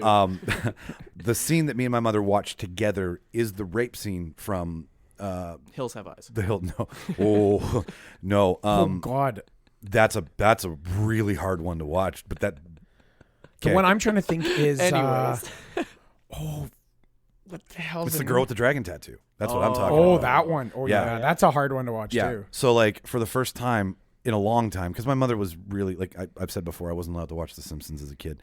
So Wait. because she was really hard on like making sure what I saw wasn't gonna change me in any way, shape, or form. She wanted me to be a good little angel all the time. So I wasn't. There wasn't a lot of me and my mother, because she's a single parent. There wasn't a lot of that stuff because she controlled a lot of it. Yeah. So it didn't come till later in life, and I was like, I would have much rather have watched a man and a woman go, horizontal mambo, Yeah. way more than watching somebody kick a dildo up a man's ass in front of my Yeah. mother on a screen that no matter where I look, I can't look away, right? Because then the whole time I was looking at my mom being like, is she happy this is happening? Is she like champ? Because I'm Is this happy what this adults is like? Yeah, like what is, like I skipped all that. So that was like Oh, you're talking about that when she gets the revenge. when she gets the section. revenge. That was interesting about that movie. He's like neither. Like, of course, the first one wasn't right, but the second one wasn't right either. Yeah, no, no, Yeah, like neither of the perpetrators were very. it went darker. Yeah. and so the one that she does to him is way more graphic than the one that he really does to her, because they just fade away to that cam in her bag, and then you end up watching it in the movie while it's being shown to him. So it's not as hard. But what did happen to me as a kid, and it stems from a dirty knife and a folding table, but not so much. It's in the same ballpark, because I remember watching Wayne's World for the first time with a bunch of my buddies, and this has to do with sex terms in movies. And you never want to ask because you're embarrassed if you don't know what something is. Yes. Okay. Okay. So you go, ha ha ha, yeah, I know what that is. That's funny, right? Like if you don't know what a boner is and you hear boner for the first time, Yeah. and you think a boner is like a pocket knife, right? But it's not. Sure. I'm just throwing shit out there. So, word association. Anyways, so like, we watched Wayne's World for the first time, and you guys all remember the scene when he asks him what he wants for Chinese, and Wayne says, "I'll have the cream of some young guy, please." Oh, yes. Okay, so I see that with my friends, Just whoop. whoop, right over my head. A couple weeks later, Killone Place Mall, food court. Mom wants to order food. Oh no. We go to the Chinese counter, and I think I'm going to be funny. Oh no. So she goes, "What would you like?" And I respond with, "I'll have the cream of some young guy, please," to the lady at the counter and my mother. Why would you do this? You know you're trying to be funny, but you have no idea what the joke is. Exactly. Nice. So I'm standing there, and the lady at the counter is like, "Oh, yo," and my mom's like, "What did you say?" And I repeated it with more Confidence, pride. Like yeah. I was like, "I'll have the cream of some young guy," and it just went silent. She's like, "Give him number 4." So we walk back to the table, and we sit down, and I'm like, "What?" And that was the point where she had to explain to me what the cream of some young guy was. So from that point on, You was became a lunch? man at the mall. That yeah, I became a That man. was the number 4. That was the number 4. Was it a wholesome meal after that? It was so enlightening because she was like, "Do you know what? Like, just the things I remember. Do you know what that is? Do you know how that happens?" Like, and I'm like, "No, not like sincerely. I have no fucking clue what I've just said." And Still I don't don't. want to. Yeah, and then when she told me, I was like, I was shamed. She right? should. I would have made you apologize to the lady. Probably, right? Because does my mom have some little white racist kid making fun of Chinese food, right? Like, because that's what I'm thinking now, looking back on that situation. She'd be like, "Little fucking prick." There's Right? so many levels of wrong in there. Oh yeah, totally. But I was like, what? When did Wayne's World? Like I was early teens, right? So like things are budding and blooming and warming up and all that shit. So you're learning. Well, It's a coming of age. What was happening to Are you Swamp Thing? you? Secretly Swamp Thing. This whole time. so that was my only real regrettable like sex reference scene from a movie. But even God like when you mentioned, Mark, about like the whole porn thing, and like there are some movies out there that really do have some pretty intense graphic sex scenes, even in the R-rated and the PG-13. Like The Room. Like The Room. like what's the So much man ass. oh god, like and then like but if I always feel like I always question it if it's done tastefully and everybody all parties involved are all on the up and up, and you don't have some power hungry director who's just getting his rocks off in the corner during a sex scene to fuck with actor or actress. Hold Quentin in his feet. Well, right? Like, how, I love Quentin Tarantino, but how is that not Oh, I just saw Once Upon a Time in Hollywood. It was fun how he worked in feet. right? It was. Yeah. You're like, how is he gonna do it? And there he fucking does it. There's one sex scene. I was going to say, when you said rape scene earlier on, I thought you were going to say the Jodie Foster rape on the pinball machine and the accused. Oh, Gee. That's a rough scene to watch. okay. So I've been kind of waiting It to doesn't really go with romance, I guess. No. There was a movie with Ethan Hawke that was filmed in Montreal with Angelina Jolie, and she is an investigator for like the whole story is this serial killer is like taking lives. That's the name of the movie. Oh, cool. Point for me. And You This brought it serial up. killer is taking people's lives. You don't get a point for remembering your movie. if it's in my sentence, I don't. Okay. But there's a sex scene in that movie that is bordering on porn. Like you see all of Angelina, you only see the ass of Ethan, but like the ass of Ethan. yeah, Ethan ass. That's it.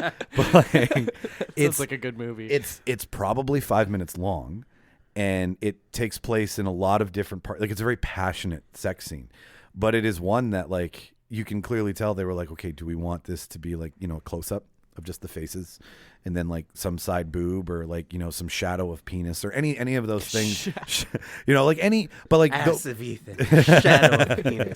What's That's the the third sequel. movie in the trilogy? taking lives, Taking shadow Lives, of, okay. shadow of penis, ass of Ethan. Wow. But like it you can tell that they were kind of guiding it in a way where it's like, let's let this be more more intense and more personal. Yeah. And I'm just glad that Hollywood has yet to really make a bad, like, cheesy, sure, awkward, yes, but not too pornographic. Like, it's still done, and I think that's the one thing that separates the porn industry from Hollywood. Really, is a good, tasteful sex scene. As soon as it turns into, like, you know, some cheesy bawling, doesn't matter what happens. We prior. are here. So we're here on Real Talk, and we're talking about movies and real life and how they flood over and relationships and stuff. And like, pornographic movies are movies, right? They're still movies. We're not they going to start talking porn. No, I'm just saying though. But when we touched on the thing of how must movies affect people in relationships, like, I can't imagine young generation right now, like some 17, 18-year-olds, 16-year-olds being exposed to that kind of stuff and then haven't even kissed a boy or a girl. Like, like if talk you- about expectations, like, not coming to we had this to is worry what I about have was to the do. kiss right, like, never mind everything else. Yeah, like false expectations. Is that what? Yeah, that's definitely, because like everything that here's a PSA for all you kids out there. Everything you see on screen is not real. Exactly. It's not real. It's based on something that was real, but then was hyped up to 100, right? But porn is not real. And it's not normal. Like, that's not the baseline. No. You know? No, like, I've never been a pizza delivery guy going to somebody's, like, I will say normal is what you're most often exposed to. I guess so. That was, we're talking about the big circular thing that, That's right. you know, movies, reality movies. yeah, Jimmy orders a lot of pizza. big sausage pizza, Jimmy. Okay, It'll happen. So, what else do we have here? I kind of wanted to find, you know, where you see a movie and you're like, fuck, I want to be that guy. Fuck, I want to be that girl, right? Like, Spider-Man. Man, you must be so excited. Sam Raimi's direct. Like, I am more than happy about Sam Raimi and Doctor Strange. That's going to be a great fucking movie. do you think he's gonna pull Spider-Man into it just for the fuck No, of it? what? Like, it would just be hilarious if he did, right? Like, part of his director fee is I get to bring Spider-Man into the multiverse. And it's going to be Tobey Maguire. And it'll be Tobey Maguire. Exactly. But like, you see a movie when you're a kid, or even now, right? Like, I've seen some movies where I'm like, man, wouldn't it be fucking cool to be that guy?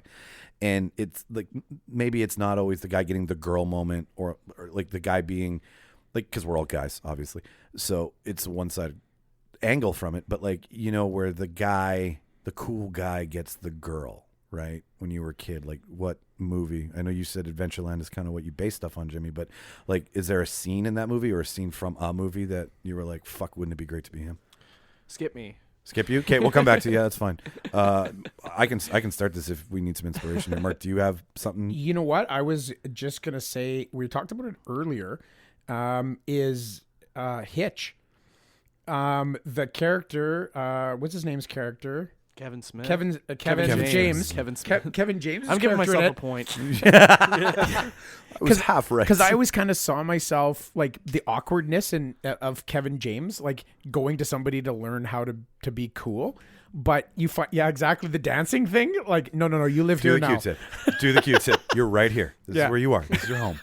You don't step outside And I your saw home. a lot of, like, my own goofiness in it, and it was nice to see. Okay, he tried to be somebody else, but then when he just became himself, it's when she fell for him. And I'm like, I want to be that guy. I want to be able to be my goofy self and still have, like, the billionaire heiress, Yes. you know, whatever fall for you. Like, I thought that was kind of cool.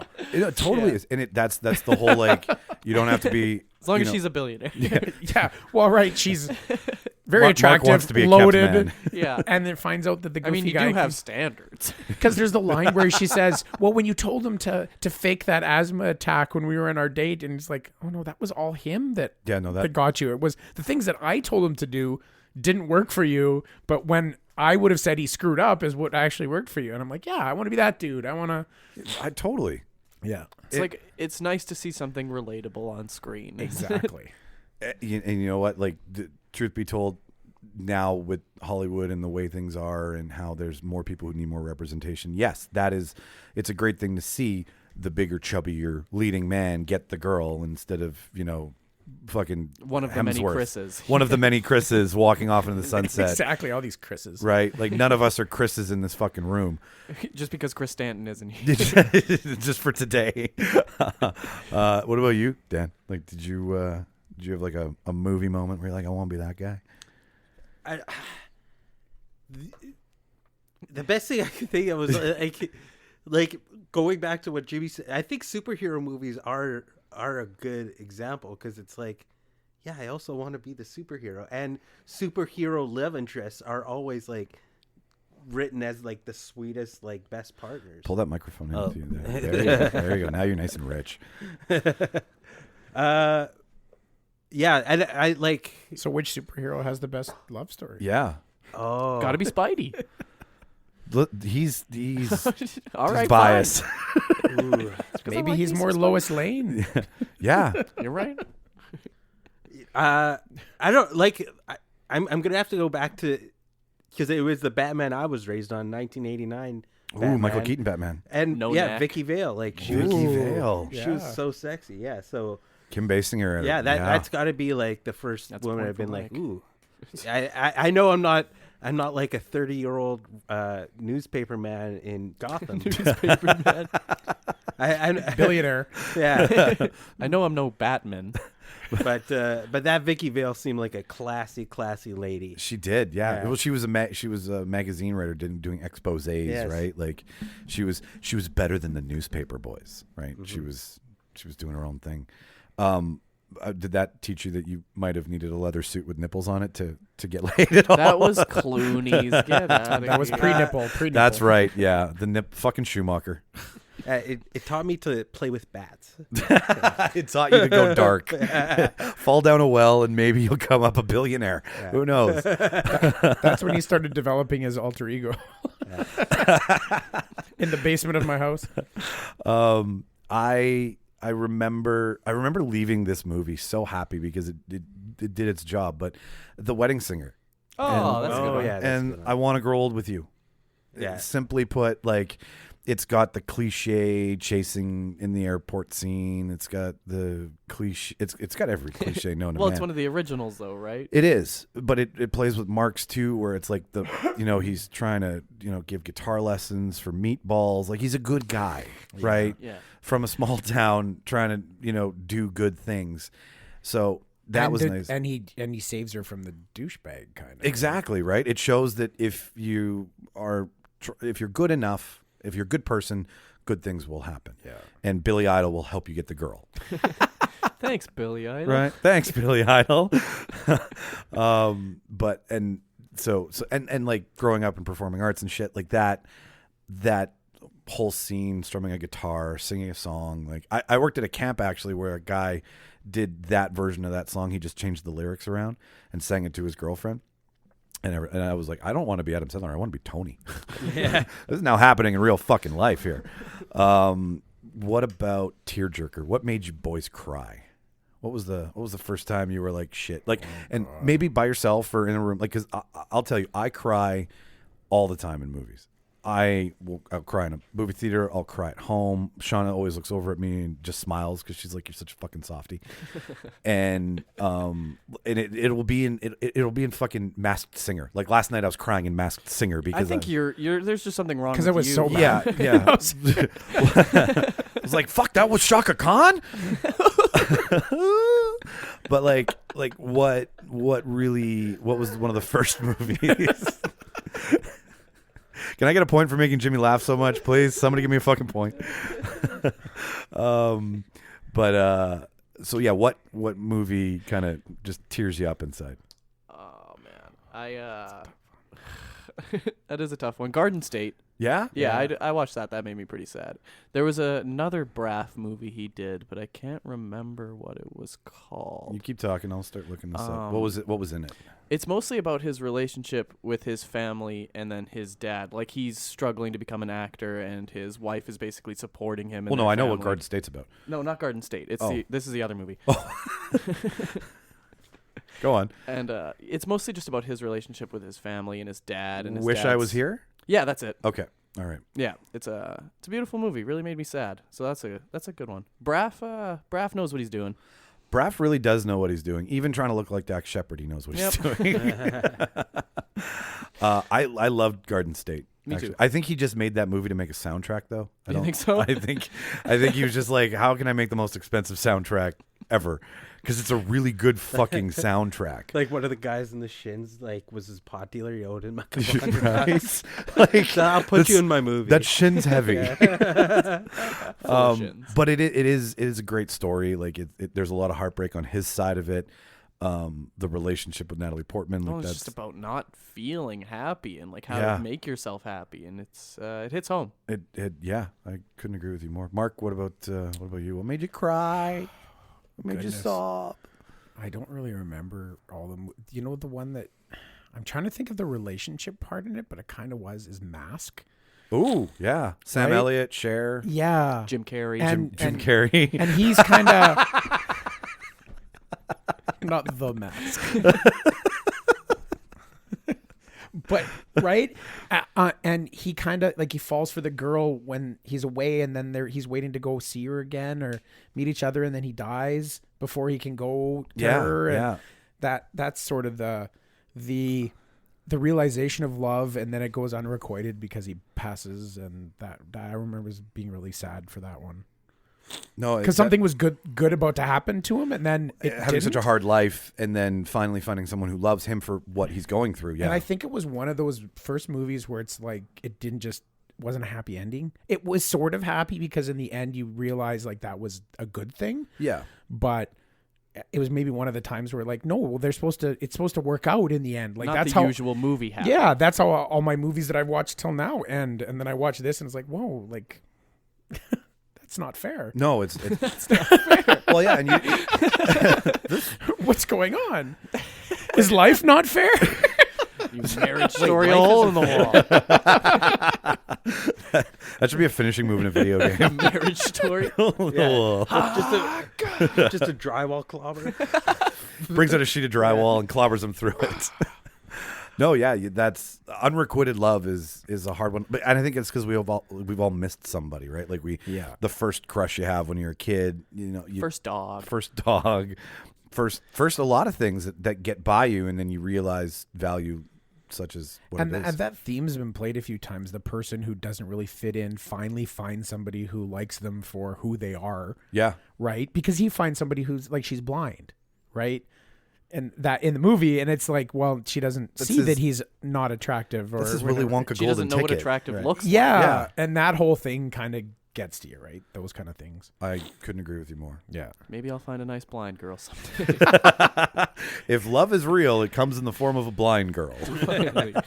No offense to blind people. I think you're adorable, Jimmy. Oh, thank you so much. Yeah. You might want to start dating deaf girls, but I mean, Is there something wrong with my voice? Does this not make you want to make out with me? No? Come on. Let's make out. Let's fold around on the sheets together. That's a point for Mark. All right, Dan, what makes you well up like a baby? How's no one mentioned My Girl? Oh, Holy yeah. crap! It was in my short list. That was like that movie came out right when I was about the age of the actors in the movie. So it's like a movie about first love, like at the time of first love, when I'm first figuring out about love, and then they just figure out they're in love with each other, and one of them dies. Like it's messed up. It is. how I think they went to like a scientist. They're like, how do we make somebody cry in a movie? How do we make Dan Goldberg cry in a movie? That's a point for Dan. How do we get so meta with this? How does it reach everybody across Exactly. the screen? It's Yeah. got the same Mask thing, right? Like Yeah. they just realize they're in love, and then one dies. You're like, no. Yeah.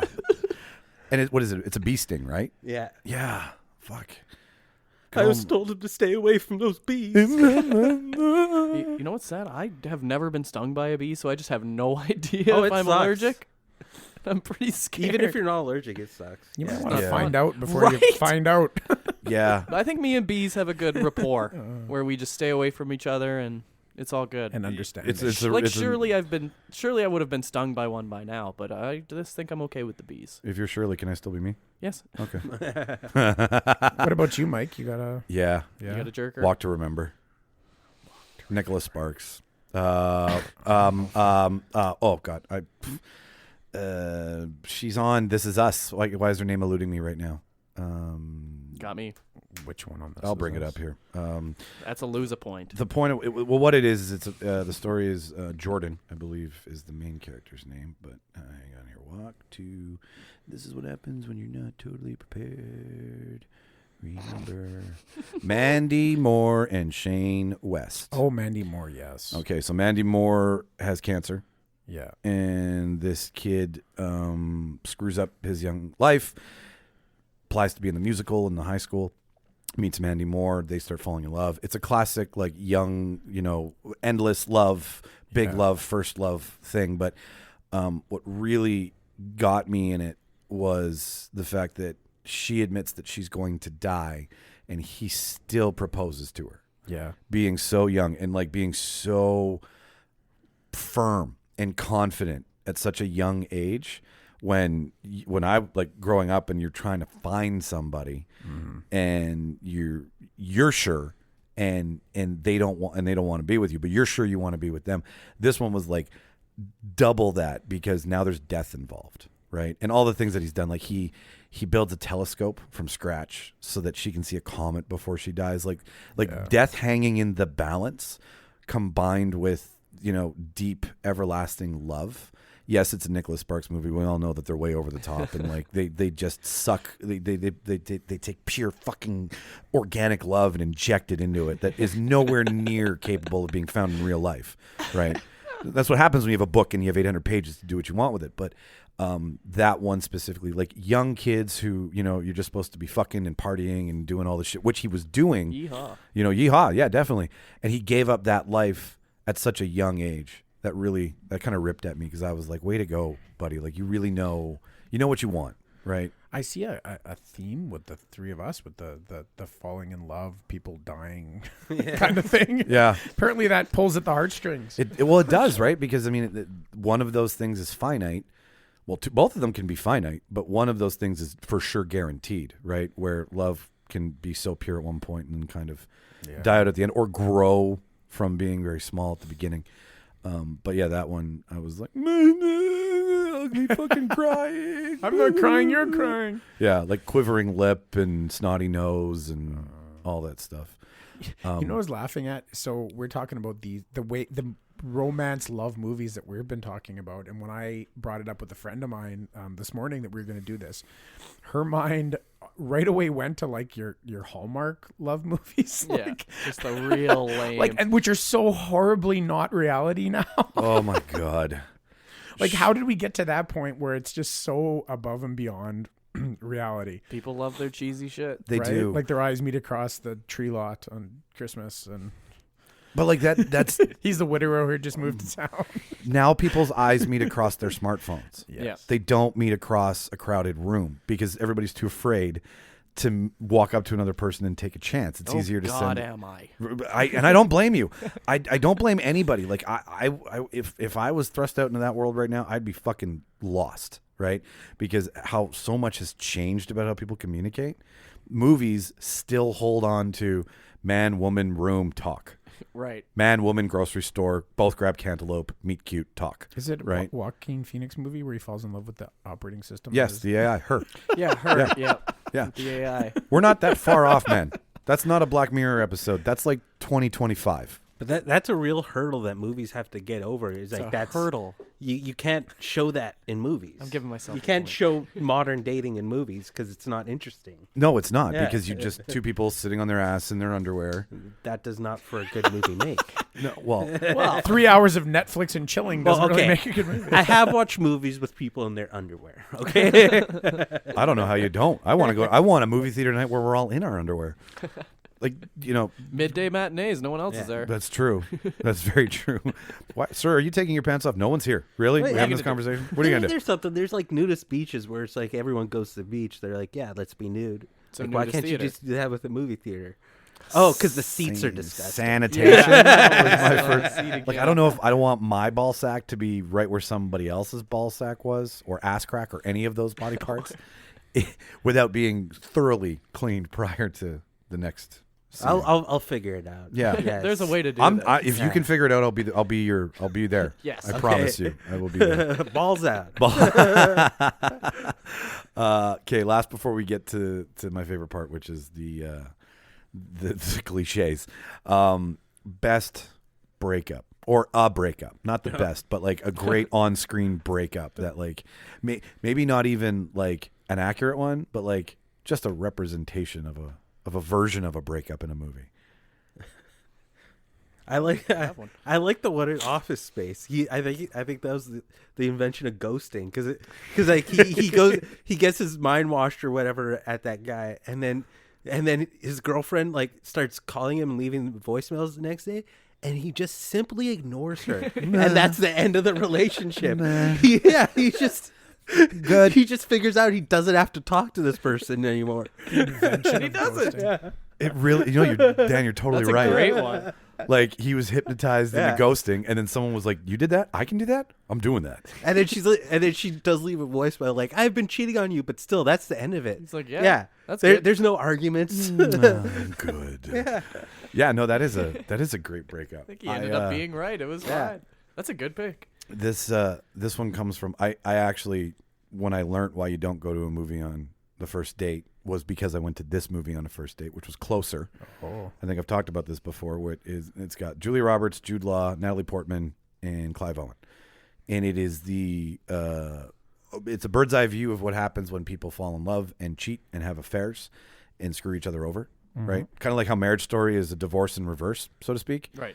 This is about all of the calamity that comes from those four things, and the scene is Jude Law and Julia Roberts have a thing. First act of the movie, it doesn't work.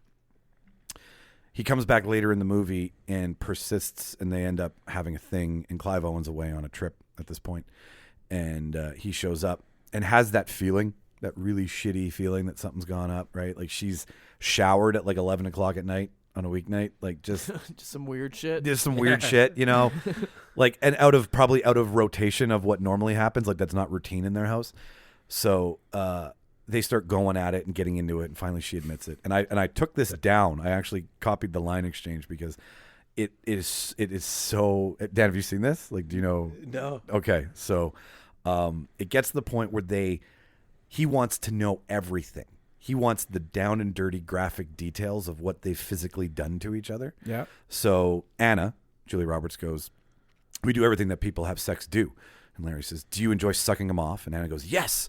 And Larry says, "You like his cock?" And Anna says, "I love it." And Larry says, "You like him coming on your face?" And Anna's like, "Yes." And Larry's like, "What does it taste like?" "It tastes sweeter than you." And then Larry goes, "That's the spirit. Thank you. Thank you for your honesty. Now fuck off and die, you fucked up slag." And walks out of the room. Ooh. And I am not cheering on Larry in that scenario. What I'm cheering on is the honesty that happens in that scene, right? Because breakups, when you have a tendency not to want to know things when you're walking away from a relationship. But he was like, I want every gloomy, gross, sexy, weird detail so that I can get it in my head and get you out of my head and walk away. Yeah. And I have yet to see another real, like, go at it, gloves off, down and dirty breakup in a movie. I'm sure it exists, but that was my pick. Yeah. I don't know. Well, when Kristen Dunst runs away from her wedding in Spider-Man 2 to be with Spider-Man. I think she was running away from the movie. She just didn't want to be in Spider-Man 3. I want out of my contract. Please don't make me do number 3. How about the movie Runaway Bride? Okay, sure, yeah. No, I mean, I know I went deep and heavy and dark, right? But like, and like I was in a movie theater on a first date with somebody while this was all happening on the screen. So I was like, great launch pad for whatever this is going to be. Because how do you talk about that with somebody? Talk about cheating and infidelity. You're like, I fucking loved that movie. That was what did you think? That was the best Julia Roberts performance 10 out ever. of 10. You're like, so what do you think my cock will taste like?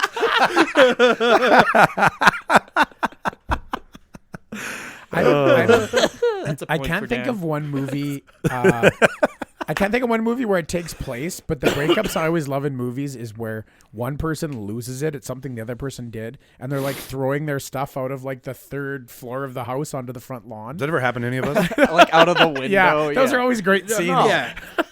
Hey, you happen. gotta severely piss somebody off for them to fuck with your shit to that degree. And it always happens in New York, Yeah. where you know that stuff's not gonna last. Lisa, come Yeah. That's always a great way to really know that a relationship's over. Don't turn on the TV. Exactly. No, not my. my box of plaid flannel shirts. Not my flannel shirts. Okay, so let's close this thing out with, I figured, the cliches, right? The things that are done constantly or, subtly. I picked a bunch. If you guys didn't bring one, that's fine. We've got a lot to go over here. I figured we'd start with like what's really creepy in real life but totally socially acceptable in movies. Chasing someone down when they're fucking leaving. Right? That is bizarre. You That's are illegal. broken up. Don't do that. Yeah. It's over. Like and like down on the knees and then the Oy. don't leave me and then running down the hallway. Just the and- whole public display of affection, like proposing at a baseball game or something, I find it makes me want to cringe my teeth to dust. It really is. And like, okay, so here's a great example of how this has infected real life. I don't know if you guys heard this online. The internet has some things to talk about. But this guy, I can't remember what movie it was, but he's an animator, and he reanimated a scene in a movie and included himself and his wife in the scene where a proposal happens. And then they went to go see the movie together. And in the middle of the movie, all of a sudden she figured out that it's them. And then just as the character's about to propose, he gets up, lights go on, and he proposes to her as the movie's happening in real life. Nah, like you got to never talk to that guy again. That guy fucked it for everybody. Yeah. He's unstable. Yeah, no, he's fucked every proposal for every guy going forward because every woman that's heard about that is probably going to hold him to that, right? Why aren't you an animator? Yeah. Lennon, you put me in a movie, honey. I'm going to think about this before I say yes. No, I'm sure that's not true. Yeah, but it's making animators. Now sexy. she's That's- bride that's of good. Reanimator. There you go. Oh. I'm giving myself 2 points. Yeah, thank Yeah. One for Mark and one for you because I know where that came from. There you go. But that kind of thing is now being talked about. It's been somebody did it. It's not a common thing, but but what you're talking about is public displays of affection are just Cringy. cringy, very cringy. And like, how much work are you willing? I mean, I know you Oy. love a person, but like, how much work does it go into like proposing at a baseball game? I don't know. Go to a restaurant or something. Stay If you're home. right? Feel the moment. Yeah, like a proposal's supposed to be between two people. It's not for an Italian restaurant to cheer you on in. Like as soon as she feels comfortable to fart in front of you, that's when you do it. I would follow up a fart with a ring. I always thought the stalking in movies, like Yeah. the voyeur stalking scenes, which somehow are romantic in movies. Yeah. Like, Like I'm we're just hiding in the watching bushes, them? watching Yeah. her in her room. I'm like, no, in real life you get arrested for that. She doesn't fall for you. Driving around the block 10 times while they're at home, Yeah. either while you're with them or after they're with somebody it's not else. healthy. It's not. You're even like a picture of a girl you like in high school movies. They had like pictures of the girl they like in their locker. Like, Yeah, what And the then like, fuck? oh yeah, like that would go over. Like if your friends like, oh, you like that girl? They take the picture out, Tell paste it to her. your forehead. Why'd you go tell her you like her, you loser? Yeah, like totally being shamed in public. Yeah. Like I would never do that to anybody in real life. Why is that still like you knock the guy down, knock the person down 10 pegs. It's in Crazy Stupid Love. Crazy Stupid Love where like That's a point for me. That's a point for you. Where I'm the racking 'em up. kid is like jonesing after his babysitter who's jonesing after his dad. Yeah. You know? And then like it's this big public display and he's totally knocked a peg or two down. Like you're just signing up for trouble, right? Chrissy literally, like in those scenes in those movies where the person in the movie's about to get embarrassed, she can't watch. Like she physically hard she to hides. watch. She's like, no, I can't look, no. Just because it's too awkward. Yeah, for like her? where somebody's going to like spill their guts and tell somebody how much they, And but you you know know that it's not gonna person's work. not going to work Yeah. out. You're like, no, don't do it. No, God, I can't I get watch. you. It is hard to watch. How about this one? How about an unexplained pregnancy working out incredibly well? Like Knocked Up. Like Knocked Up. That's exactly where I'm I pulling love this Knocked from. Up. I love Knocked Up. That was a think fun movie. It's a super fun movie, I think Dan. he's doing the dice roll too much when he's on the dance floor and he keeps doing that one move. Well, you know what? That those scenes, like, I'm sure they're shot where it's like, Kate, do something funny in this scene. Kate, do it again. And there's like 20 Yeah. rolls of B-roll of just him doing Doing the dance dice moves, roll, doing yeah. the dice roll, and then Judge just like, I'll keep this is the best one. We'll keep it. Is there other movies where an unexpected pregnancy works out? I did have. Look a Who's second. Talking. Look Who's Talking. I don't want to say this isn't pregnancy, but like 3 Men and a Baby, right? Where like just unexpected Having the baby works out. like the baby or the child in any way, shape, or form being part of a budding relationship and still working out. Like, I don't know your mother or what you like for dessert or what your favorite romantic comedy is, but yet we'll be okay because there's now a baby. Bridget Jones, baby. Bridget Jones, So baby. did that Thank you for helping Did me that out here. spur on a bunch of people in real life thinking that having a kid and getting pregnant was a way to make a relationship work or better? I'm genuinely think sure there are people people that have believe that. tried Yeah. Yeah. Yeah. And the other one was Juno, by the way. Good one. Yeah, good. Yeah. Yeah, because Jimmy's in I Juno. was in that. 9 months. Was it Nine, that? 9 months. Yeah. Yeah, that was another one. Oh no, I think they no. were married. They were married in that. It's Maybe. Yeah. it's just like Yeah. it's the pregnancy always being part of how it all works out. It shouldn't be the thing that fixes the problem. Exactly, right? It also it's always a thing that scares people in real life. Like, if you're trying to have kids and you're ready for it mentally, fine. But the unexpected one, two people, and they do show it a little bit Knocked Up, right? Where Yeah. they start to fight a bit and then things get awkward. But like, if we took a data poll and took a look at real life compared to this movie, we would find out that I bet you those couples don't last in real life. Well, and who says that they're going to last, right? Yeah, right. Who Even knows? though it's okay now to be a single parent, right? It's, Yeah. it's not a taboo idea. What about lying about yourself but still getting the guy or the girl? Oh, so when they, like, in the moment they find out that you've been lying, but you're like, Yeah. no, it doesn't matter because I love you for you. Exactly. Even though I've been lying for the last 10 months. Like like okay, prime example, True Lies, right? Yeah. Like he's an undercover secret operative. And it's totally okay for the last 20 years of their marriage. all Now it's all good, right? No big deal. Like, she's upset at Harry, but you get over it. In real life, when someone finds out that you've been lying to them, they usually don't take that too well. I think the lesson we've learned today is just always be yourself. And Unless you can be Spider-Man. Yeah. yeah, or have a BMX. Yep. Oh, unless you want to be rad. Obviously, I'd go with that one. And then, what were you gonna say, Mark? No, nothing. That's Oh, okay. And then the making out in the rain was the last one. It's always rainy. Like never works. Chasing Amy, or what else did I have? Chasing Garden State, it happens in Yeah. too. It happened to me once, but it was a real big storm. And then me and Shauna just thought it would be funny to make out in the rain. Yeah. Like, but we weren't making out, and then it brought. Yeah, it wasn't to solve a problem. It was just Yeah. At least it's not raining. because he wanted to make out and it was raining. Yeah, like we were in Kenora, and all of a sudden, out of nowhere, a storm came, and I was like, "Well, I'm a big sucker for stupid movie cliches. Let's do this." But I've never been in a moment where you just start. Like, how are the two? Someone needs to tell me how the two fucking things are connected. Rain and making out? Yeah, Yeah. because hot actors look better in the rain. I was gonna say it looks good Yeah. on film. But it's- like, okay, let's just scientifically knock this around here for a couple seconds.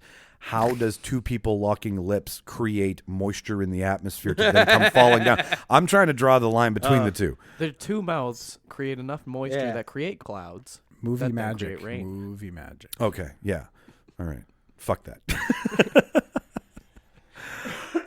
So yeah, no, but that's really all there was for today. That's I was gonna say That's the when we were show. talking about good breakups, I'm like, I was always a fan of like Sleeping with the Enemy, the breakup in that one. Yeah. We're finally getting out of the relationship. yeah, getting out of the Or relationship. what was but- the one where did it have like Jennifer Lopez or somebody in it, where he's abusive and she trains to kick his ass, Yes. and then that's how she breaks up with him, basically by killing him. Cool. But setting it up so it's like Like a double jeopardy kind yeah, of thing. exactly. Her Yeah. self-defense, but it's all set up She self-defense. trained to. That's cool. That's an interesting movie. That's long con is what that is. Like, Yeah. yes, yeah. Oh yeah. Fuck, imagine trying to prove that in court. Holy shit, that's interesting. I gotta watch this. Now that's a breakup. I gotta watch Hamlet 2 first, to be honest with you. You know what? I have it, and I haven't seen. I started watching it when it first came out. Find it. It's on the somewhere saved. The one that I think, sadly, that we more didn't legally talk saved. about a little bit is that you get in movies was the love that can't be. So people like the Romeo and Juliet, right? The love that can't be. So if I can't have this person, then I can't Sacrificial go on living. love, or Yeah. okay. Which sadly is spilled over into real life a little bit too much. Yeah, I mean, I was when I was researching all this and kind of like just, I mean, there's so many things to talk about. I figured we Romeo and Juliet is the classic unrequited. Well, I would say unrequited because I mean someone isn't giving it, but like The star-crossed lovers. the that can never star-crossed be- lovers. That's it. That's what I was trying to say. Even though they totally could have been. They probably could have been. Yeah, like if their families just chilled out and got a mediator, everything Right. would be fucking Everything's fine. all good. But at the same time, it's like that's not even real. Like how many times in IRL that two people kill themselves when they can't be together, right? Like that is the most catastrophic way for Shakespeare to end that. Yeah. But I mean, okay, buddy, you're it. You're the mold, right? If anybody else is, has it been in any other movie since? Because anybody who would dare to do that would just be called out for being a Romeo and Juliet Romeo wannabe. and Juliet movie. Maybe not both of them doing it, but the idea of that this love isn't going to work, so I can't go on living, is a very common theme. I think. If you're a 13-year-old boy Yeah, or girl and you're exactly. going through hormones, Hey, those people are influenced by that kind of thing. that is true. Yeah. So what have we learned about movie love today? What's a one takeaway? Be yourself, I guess. Be yourself. Is that All right. the answer? Rule number 1: be yourself. That's a good, Right? because we all like the movies where people are good things happen to people because they're themselves. Yeah, because like at the end of all of this, we suss it out, and we always usually come to a conclusion on the debate. So I'm kind of figuring be yourself as one, right? Yeah. We like movies that are relatable. We like so relatability, right? Yeah. Don't if you're gonna try to pull something from a movie, make sure it's somewhat relatable and not. Actually, don't pull anything from a movie. That's bad advice. Just be Don't yourself. do anything Yeah. the movies tell you to do. Try to be a superhero.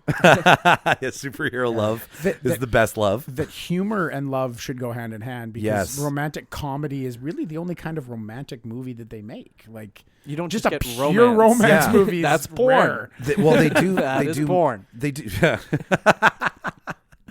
Now that's romance. Reverse Cowboy 12.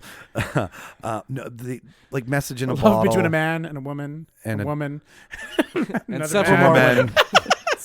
Maybe the director. Probably the producer. The fluffer. The fluffer. Don't forget the fluffer. The grip is something very different on that.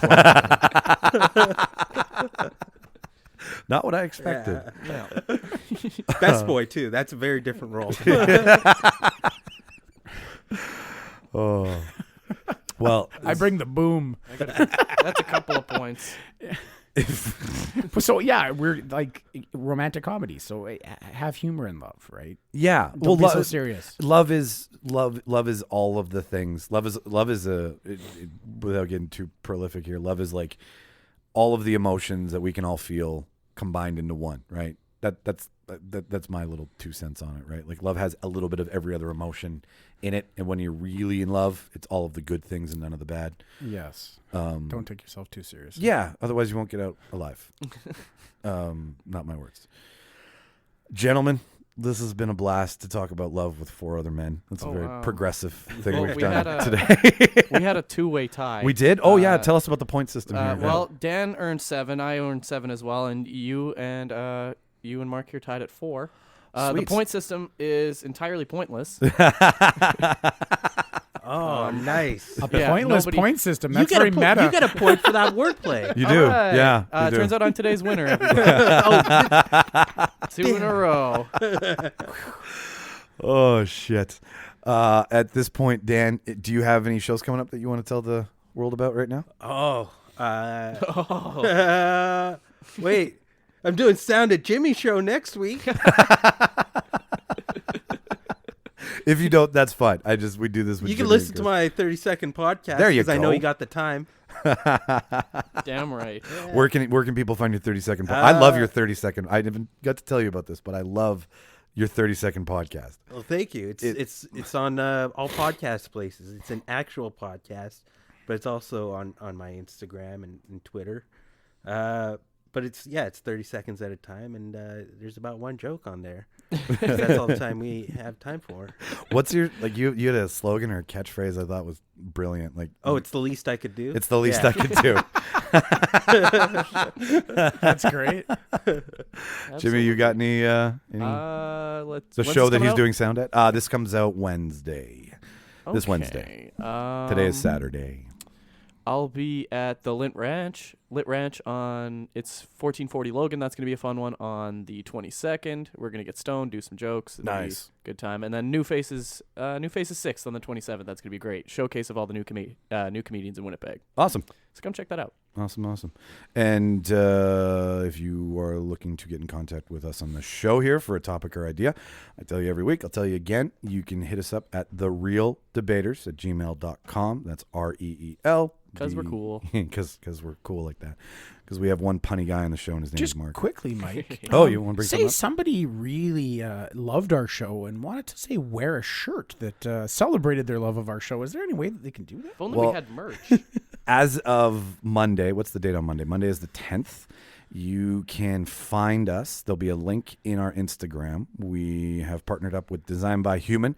So we have got sweaters. We have got T-shirts. We have got hoodies.